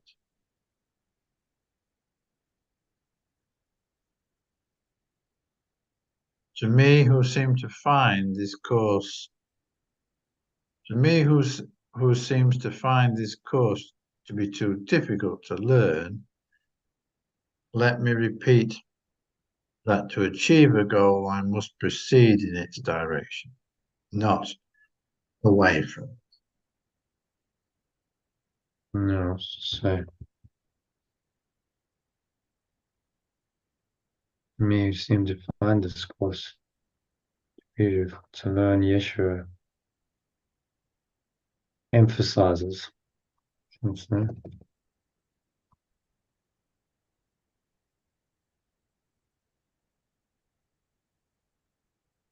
Yes, that's good. The goal.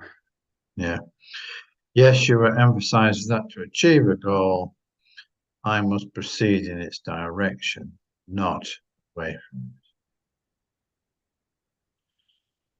it. And every Obvious, but yeah. It's not obvious to the ego, is it? no, It's like, well, how can you get there if you go in the opposite direction? You never will. and every road that leads the other way will not advance the purpose to be found.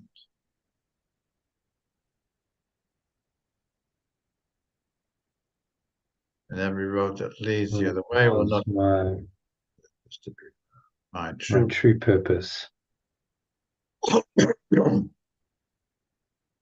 I came here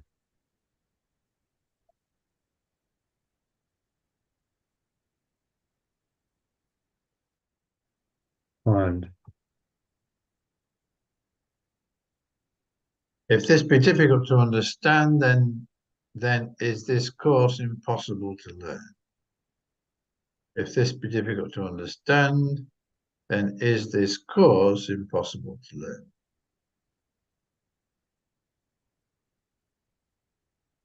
But only then.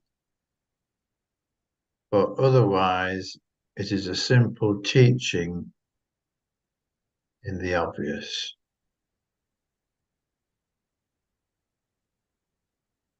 But for otherwise, yeah. I read that from the top.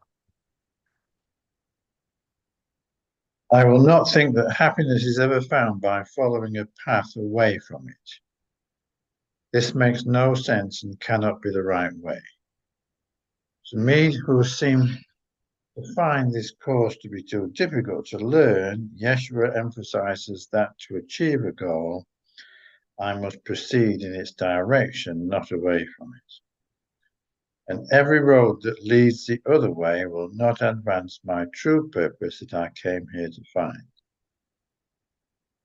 If this is difficult for me to understand, then this course is impossible to learn, but only then. For otherwise, it is a simple teaching in the obvious. Yes, what's he saying?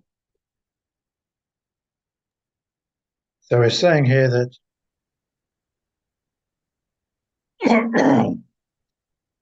that our happiness is only to be found on the path that spirit will take us. But we must go down that path, not further avoid it. And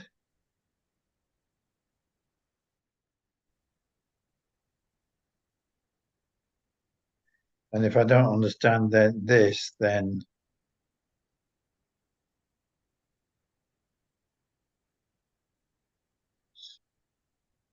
well, Yeah, I thought it should be common sense. I mean, if you want to go somewhere in this world, you want to go to a particular destination. Let's say you're going to London. You can't get there by going in the opposite direction, can you? It's very obvious. You're never going to get there. So in the same way, you want to go home back to pure forms to when it's the perfect love. You're never going to get there by going in the opposite direction and valuing form, valuing worldly things and goals. And pure formless awareness is completely opposite to all that. It's saying just realize that and accept it. Otherwise, and if you accept it, it's a very simple teaching and obvious, because it is obvious. You're never gonna go home if you go in the opposite direction. We just in the ego, we don't have the wisdom, the discernment to know what we're doing. We have no idea. So the ego tells us that going in the opposite direction of truth is the right direction, because we don't have that reference point of truth. So what he does very skillfully in this course is he brings us back to the truth all the time, doesn't he? He's saying, come back, that's the truth is your focus point. Truth is your reference point. The truth is your foundation.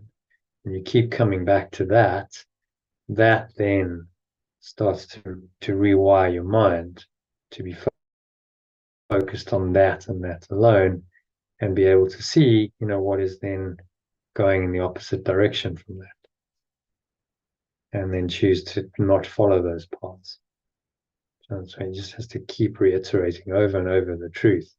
So it becomes our one guiding principle, the compass, if you like, if we use the travel analogy, the compass that you use to guide your life. You keep referencing back to that guidance system, no matter what. And then you can't fail to awaken, because that guidance system, the Holy Spirit, its only purpose is to awaken you to your true self. and ultimately to pure forms, the one is the perfect love that the true self points to. It's beyond all illusions. Okay?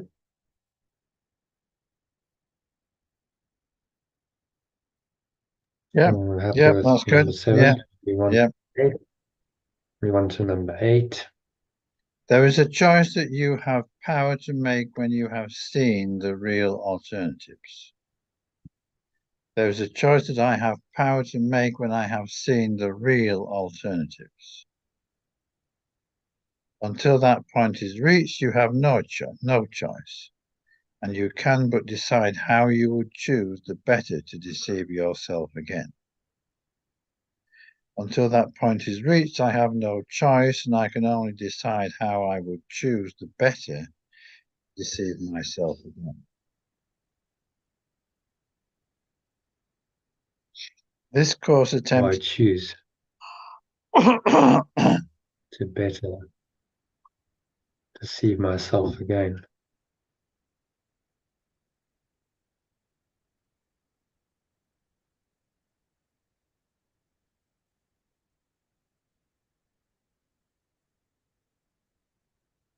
Huh? Yeah. This course attempts to teach no more than that the power of decision cannot lie in choosing different forms of what is still the same illusion and the same mistake.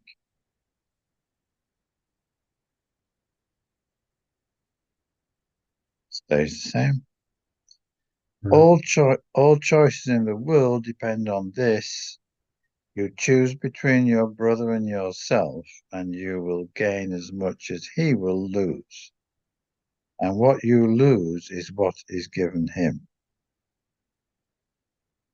All choices in the world depend on this. I choose between my companion and myself, and I will gain as much as they will lose. And what I We lose, should have we put a colon in here. All choices in the world depend on this. yes, that's good. Yeah. Choose between my companion and myself. My companions and myself. And I will gain as much as they will lose. What I lose is what is given them.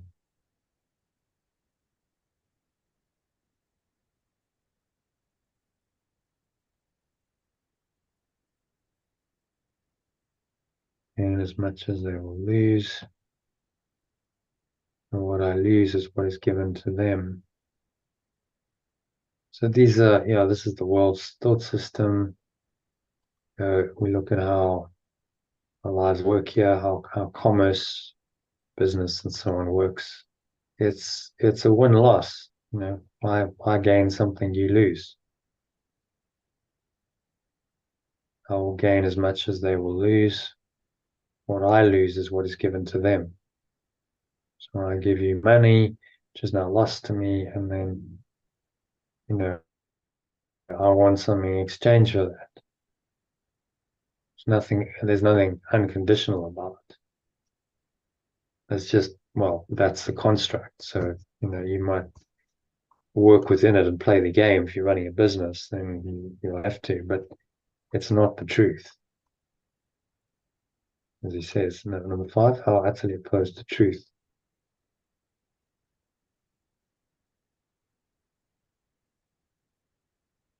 This says,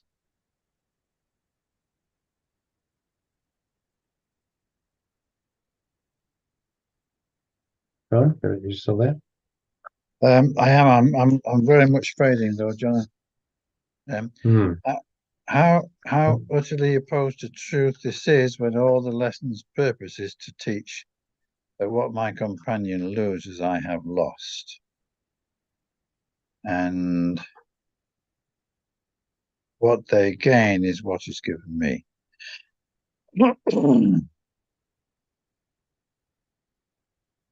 Lesson's only purpose is to teach that what my companions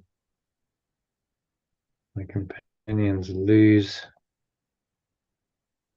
I have lost. And what they gain is what is given me. Okay, so read that from the top. There is a choice that I have the power to make when I have perceived the real alternatives. Until that point is reached, I have no real choice, and I can only decide how I choose to better deceive myself again.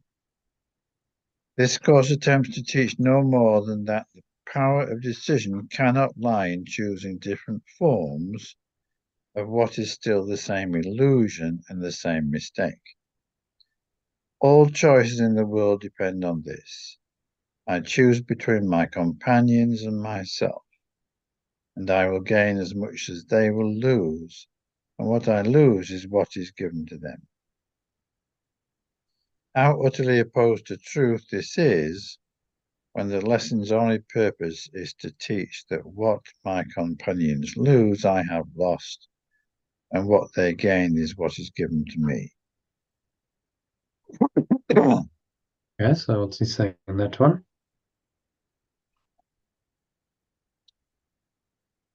It's saying that we gain real power when we accept that we want to make decisions in alignment with spirit, and that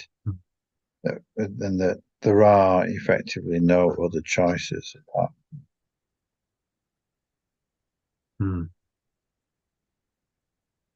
The choices in the world are not really choices, because it's just who's going to win and who's going to lose. But actually, the true lesson is that when my companions lose, I lose. To teach that what my companions lose, that the way of putting that, I lose what my companions lose.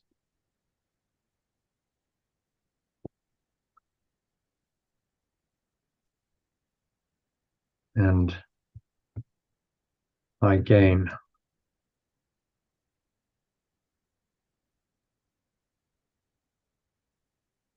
what they gain.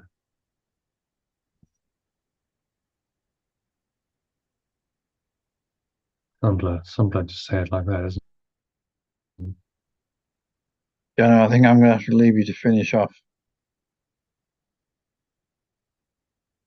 What have we got? 9, 10, 11. Not too long. Just three short paragraphs. You wanna see if you can hang in there for a bit? Yeah, can we? Yeah. Yeah. Number 9, see how we go. He has not left his thoughts, but you forgot his presence and remembered not his love. No pathway in the world can lead. Oh, okay. I have not left it. I have not left its thoughts, but I forgot its presence and remembered not its love of perfect love. But I remember not its love. No, I forgot its presence Yeah. and did not remember It's love.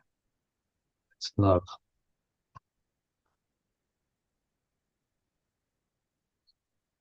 No pathway in the world can lead to him, nor any worldly goal be one with its. What road in all the Broken in the world world of God.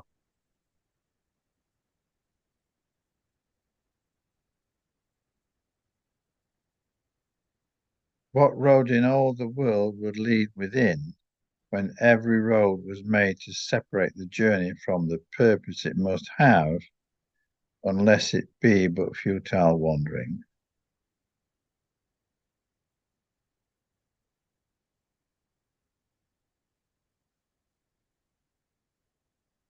So what path in the whole world will lead me within, and every path was made to separate journey from the purpose it must have, unless it be but futile wandering. Made to separate the journey from the purpose, to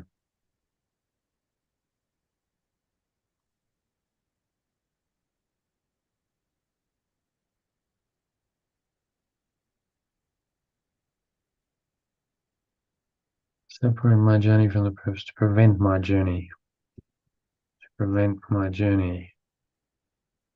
from having the purpose it must have, unless it be but futile wandering. And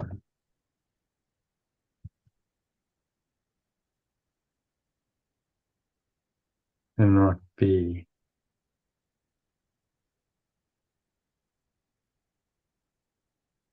just futile wandering.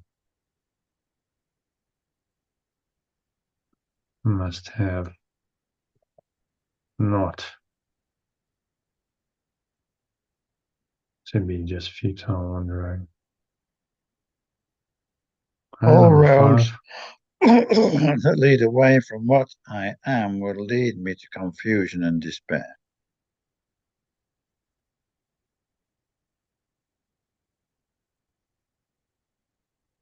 Away from what I am will lead me to confusion and despair. Yeah. Yet has it never left its thoughts to die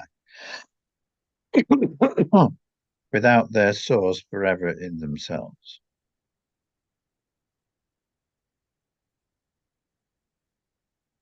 And has never left its thoughts to die without their source. It's never left its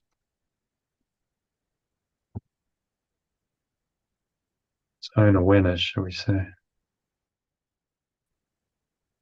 It has never left its own awareness to die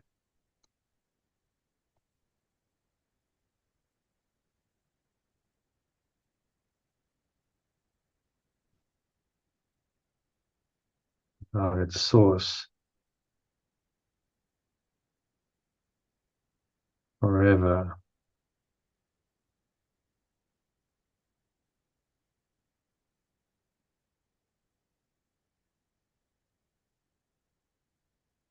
Forever in themselves. As seeming individuals, seeming bodies. It's what the themselves acknowledges. Okay, read that from the top. Give a quick summary. I have not left its thoughts, but I forgot its presence and did not remember its love. No pathway in the world can lead to it, nor can any worldly goal be the same as its. What path in the whole world would lead me within, when every path was made to prevent my journey from having the purpose it must have, not to be just futile wandering? All paths that lead away from what I am will lead me to confusion and despair. Yet it has never left its own awareness to die without its source forever in themselves. Okay, what's he saying there? It's saying that our essence has never forgotten who we are.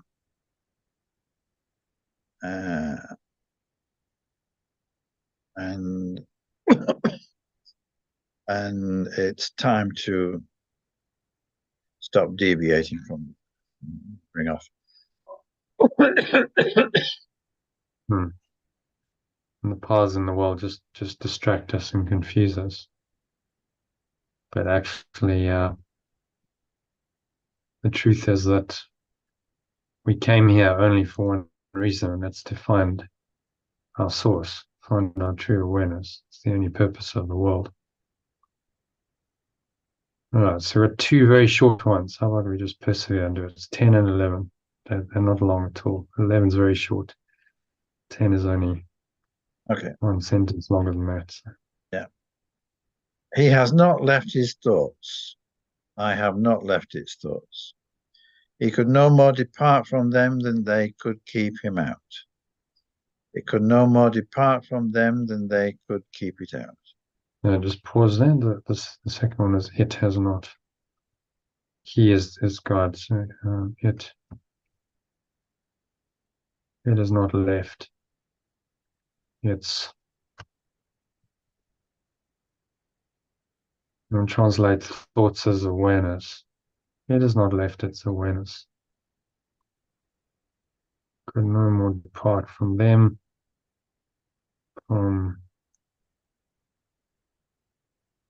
It has not left its. I think extensions would be better there. It has not left its extensions. Could no more depart from them than they could keep it out. In unity with it do they live.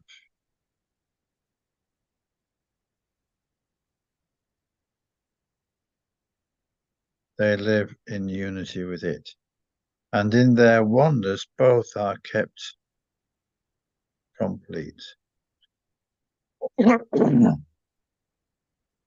Both are kept complete.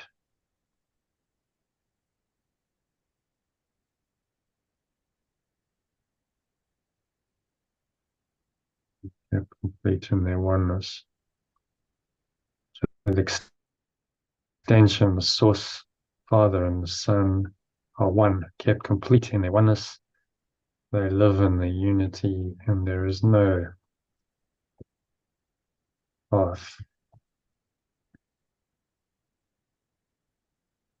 leads away from it.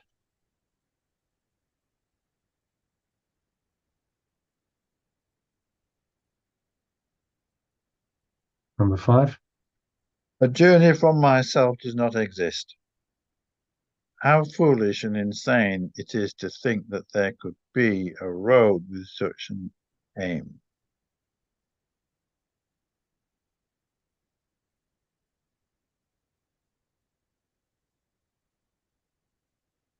Yeah. Where could it go? And how could I be made to travel on it, walking there without my own reality at one with me? That is capital R.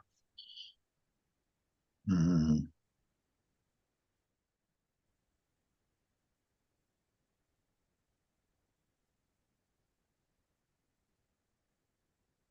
Yeah, so read it from the top. It has not left its extensions. It could no more depart from them than they could keep it out. They live in unity with it, and both are kept complete in their oneness. There is no path that leads away from it. The journey from myself does not exist. How foolish and insane it is to think that there could be a road with such an aim. Where could it go? How could I be made to travel on it, walking there without my own reality at one with me?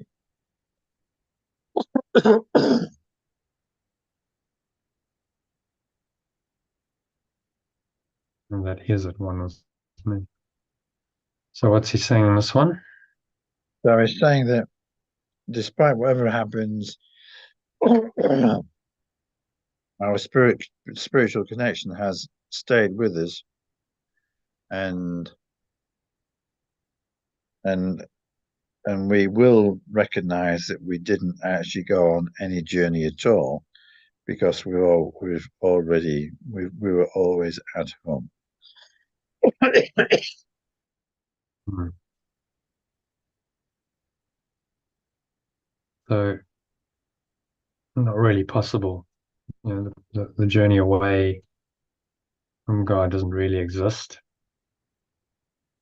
But even when we think we're going in the opposite direction, we're actually going towards it. Because often that's how we awaken. You go in the opposite direction like the prodigal son, but actually that was exactly what you needed to do to go home. Prodigal son needed to go away and experience, the pain of the separation from the father in order to decide to go back and then willingly return and then appreciate, the Father's house, which he hadn't appreciated before. So it was all necessary, even when he was going the opposite direction, away from home. That was part of the journey to return home. So even when in that outward phase of seemingly, denying spirit and going into the world, and actually, well, that's just part of what you need to learn in order to return home, which is why it says that there is no other path. It's just foolish and insane to believe that there is. Okay, happy with number 10. It's the last paragraph. Forgive yourself your madness and forget all senseless journeys and all goalless aims. I let go of my madness and forget all senseless journeys and all goalless aims. They have no meaning. You cannot escape from what you are. I cannot escape from what I am. But God is merciful and did not let his Son abandon him. The pure formless awareness of perfect love is merciful and did not let its extension abandon it. But what he is... Change merciful to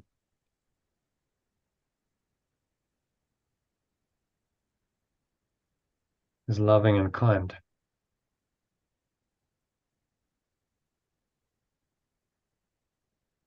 Or just loving.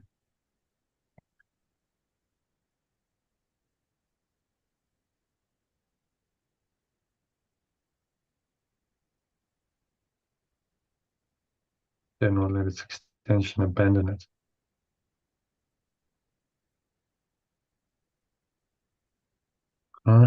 Or what he is, be thankful.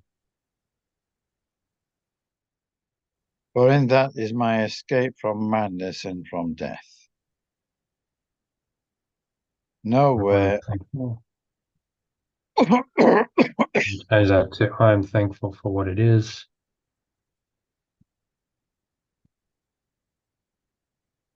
For in that is my escape from madness and from death. Nowhere, only where it is can I be found. There is no path that does not lead to it.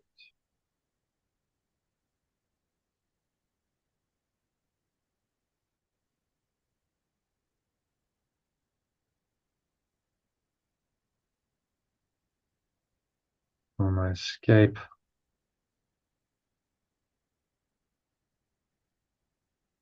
Madness and thankful for what it is, for my escape from madness and death.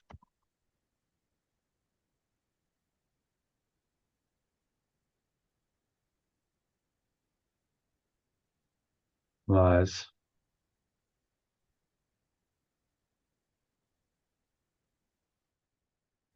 In it. Or lies in. It lies in it. Sounds good to me. Lies in its realization or just lies in it? Oh, lies in its realization. Yeah, it's nice. Yeah.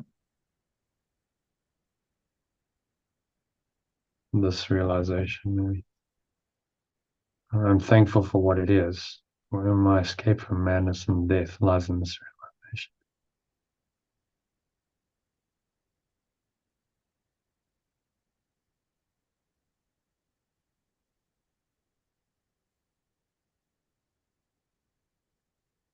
So when I'm actually thankful for it, that is my escape from madness and death. It lies in the realization that I'm thankful for. It's kind of circular, isn't it? Mm-hmm. Okay, number 6. Nowhere but where he is can you be found. Nowhere, only where it is can I be found. There is no path that does not lead to him. There is no path that does not lead to it. Nowhere but where it is can I be found. So,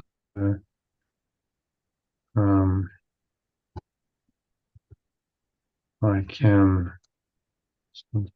translation, I can only be found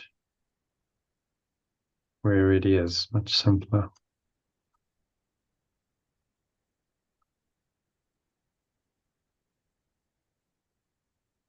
Can only be found where it is.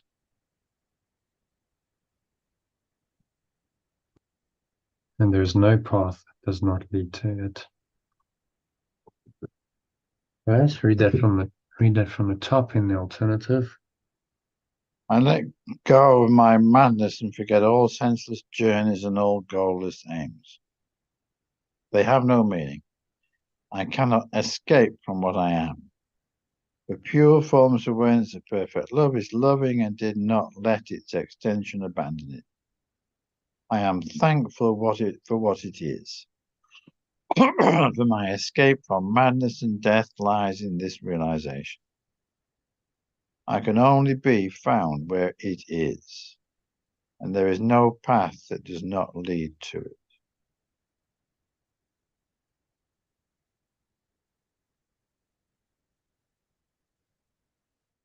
What's he saying there? So he's saying that here is we are confirming that we are letting go of our illusions and aligning with with with spirit, because the illusions no longer have any meaning, and we want to realize ourselves. We want to connect with our own perfection, innocence, and love.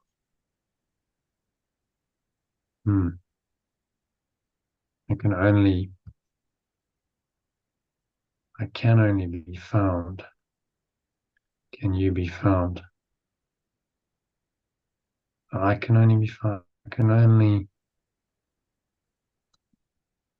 find my true self where it is.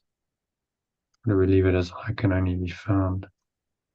No, I think we'll leave it as I can only be found where it is. And there's no path that does not lead to it.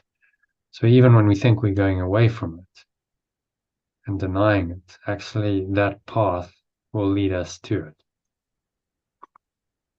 All roads lead to Rome, as you say. Even when you think you're going the opposite direction, you will eventually come back. You're just taking a longer route, aren't you? Yeah. Eventually you'll change your mind. You'll turn around and you'll come back. So even when people seem to be, completely going in the opposite direction, that's their journey. That's their path of awakening. Sometimes they need to do that. Go very deeply into the darkness, seemingly away from the light in order to come back to the light, to awaken. And many spiritual teachers, notable ones like Eckhart Tolle and Byron Katie and his others, have done that, very, very deeply into the darkness, totally lost and confused, and then they awaken from it, sudden realization. And then you realize all that journey into the darkness was all part of the path of awakening. Couldn't have done it without that. Okay, so there is a summary if you want to read it, or do you want to time out now? You like the summary, so do you want to read it quickly? Yeah, just give me a second. Yeah, no problem, John. I'll just take a minute. Just need the toilet quickly.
All right. You still there, John? Yeah, yeah. So Okay, we finished this. this section discusses the deceptive nature of the world, which appears to offer multiple paths, but ultimately they all lead to the same outcome: disappointment and death.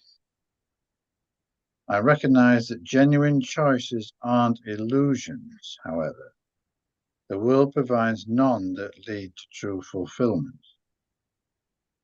Despite the myriad roads the world presents, they all end similarly. Some paths seem pleasurable at first, all eventually reveal their bleak destinations. The essence of my learning. So what's he saying in that first one? I was saying that everything ends up in despair and death, Hmm. no matter what we think. They might seem to be pleasurable, or seem pleasurable, and to offer me something of value first, all eventually reveal their bleak destination. And I think, what you're dealing with in your old age is you see that, don't you, all the time Mm. with friends and so on. It's like, well, it's heading one way. It all seems to be pretty bleak, no matter what you've done in your life. The ego's world is coming to an end. The life that you valued so much is inevitably coming to an end. And that can be pretty bleak unless you transcend it, unless you find something higher awareness that transcends that and gives you hope, the eternal life that lies beyond this world. Yeah. And as you say, a lot of your peers are like, well, they're like lemmings, just not really understanding what the bleak destination is. You're heading for the cliff, Yeah. and there's kind of a myopia of like, we don't want to see that, so we'll just kind of carry on and busy ourselves with the trivia of our lives, not realizing that every day we're advancing to the cliff, unless we change our mind. Yeah. Okay, so next one, the essence of my learning. The essence of my learning is that all worldly roads, regardless of their guise, ultimately lead to the same place. This realization serves as a turning point, guiding me to seek alternatives beyond these deceptive choices.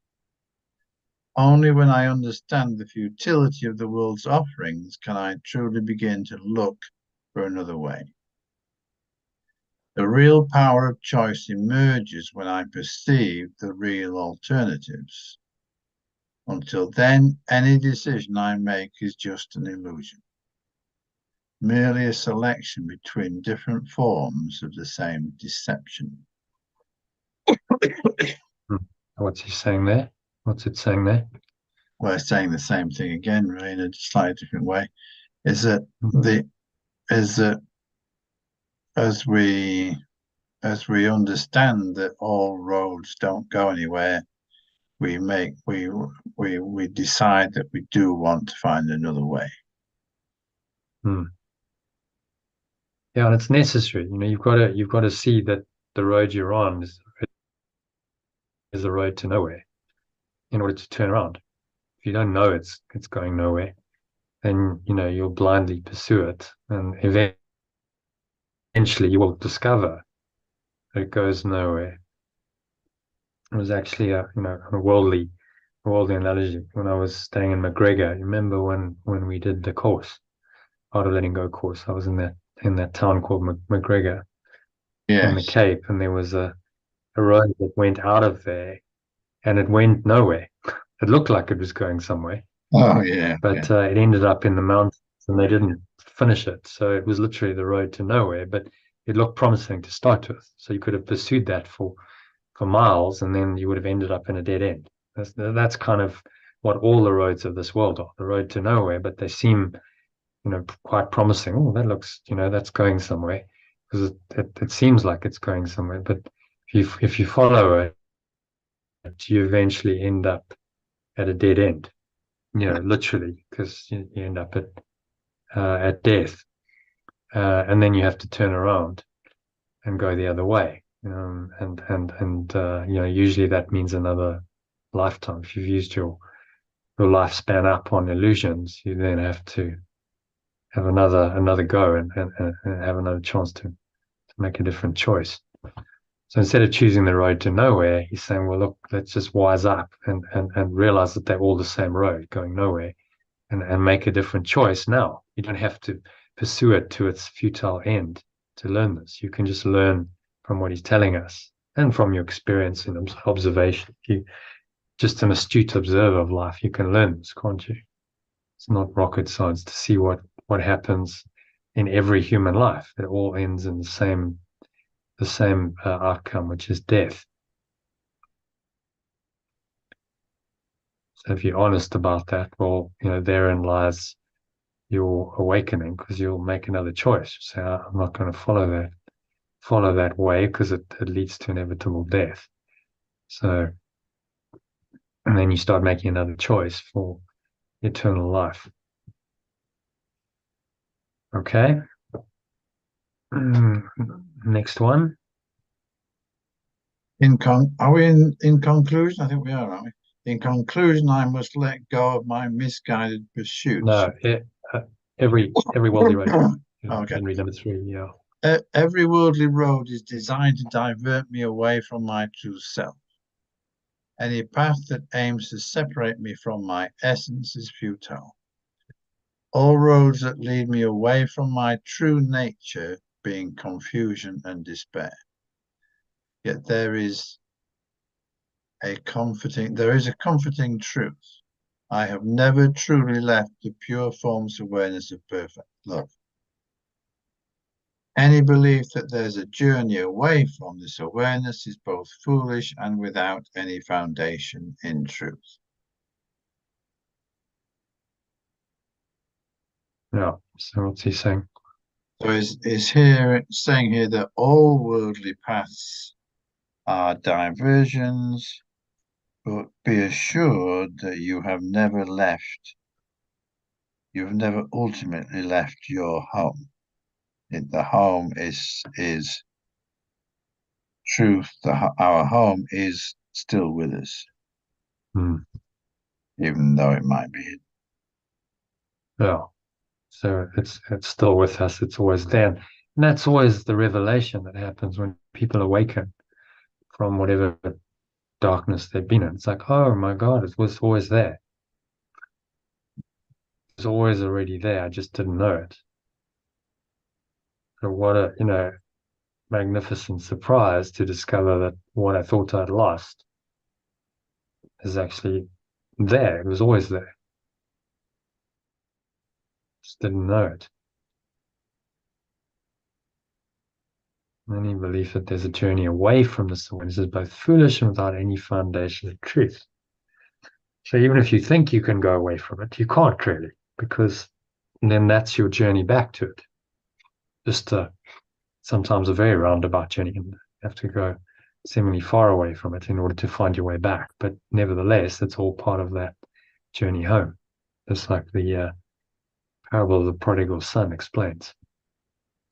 Prodigal son could only come home by and appreciate that home by leaving it and getting completely lost and confused.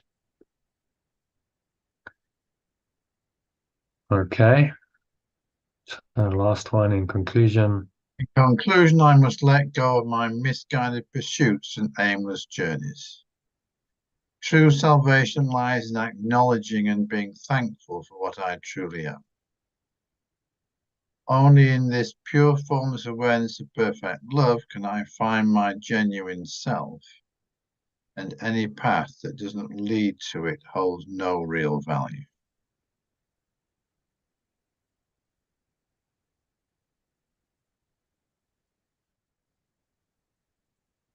I am.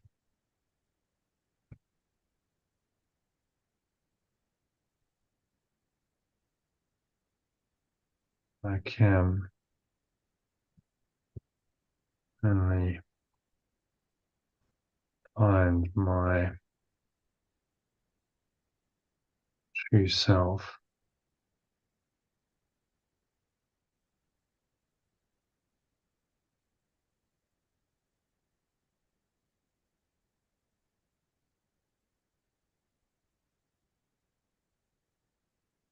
in form of someone's perfect love.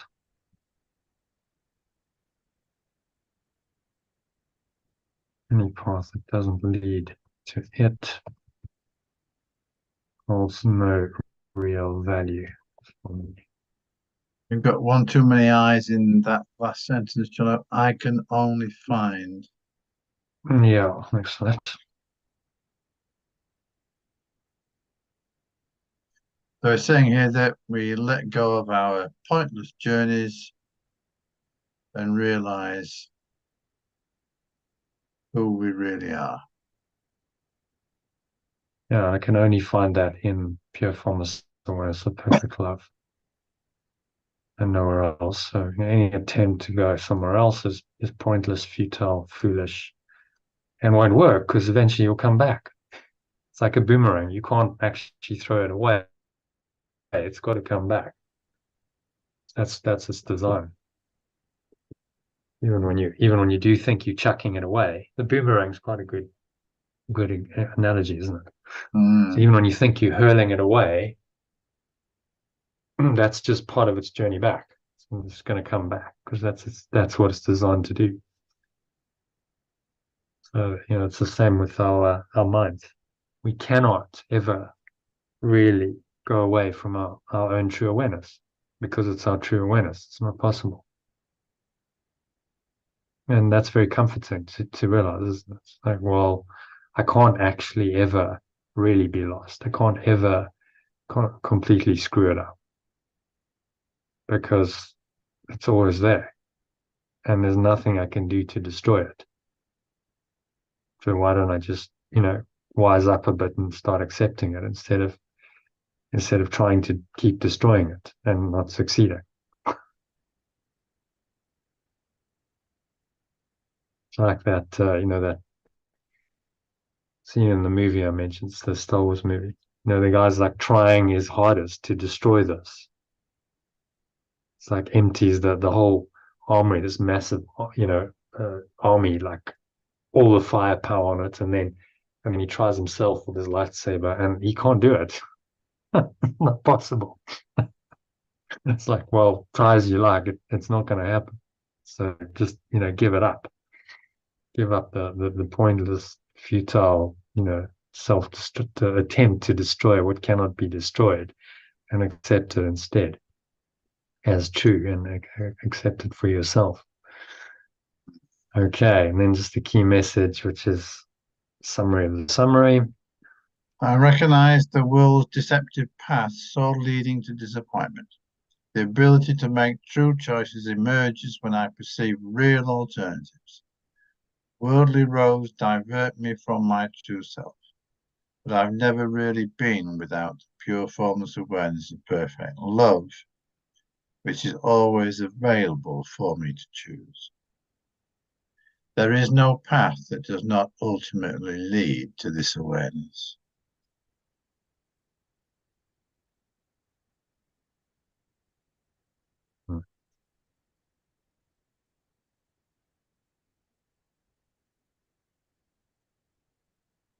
Okay, so what's he saying in that one? He's saying that once we let go of our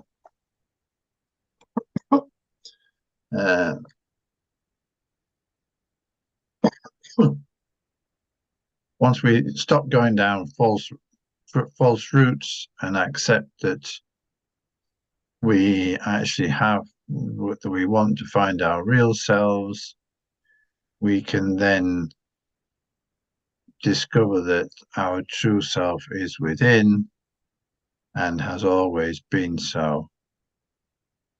And that will take us back to our final state of peace. Mm. Yeah, it's a lovely, it's really a lovely thought, isn't it? It's like, okay, Yes. it's a done deal. I can't really screw it up. Even when I think I've, totally messed up and I've gone away, and actually that's just part of my journey home. Yeah, yeah, yeah. Good. Okay, John. Yeah, Well done. so Thanks, comforting. mate. Mm. Yeah, Yeah. Well, thanks for staying till the end. yeah. Okay. It's always helpful. Doing the last couple of paragraphs on my own is always challenging Yeah. because I'm also quite tired. Yeah, I'll see you again tomorrow. Can you do a session tomorrow? Yeah, I should do. You should do. Yeah. Do you want to do a? No, I can't do an afternoon. It'll have to be an evening session. Probably. Probably. Hmm. Yeah. Hmm. We Yeah. do a sort of later, like from 1 o'clock or something. We could do that rather than 12:30. What suits you? 1 o'clock. Yeah.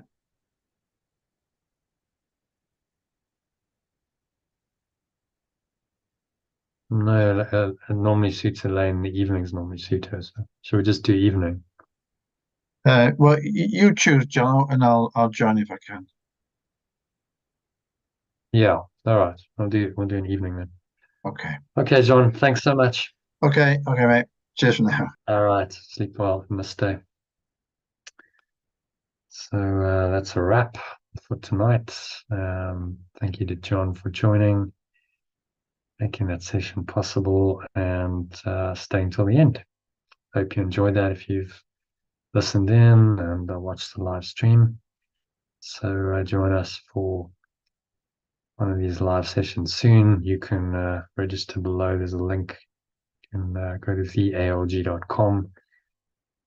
There's a link below in the commentary on this video on YouTube, and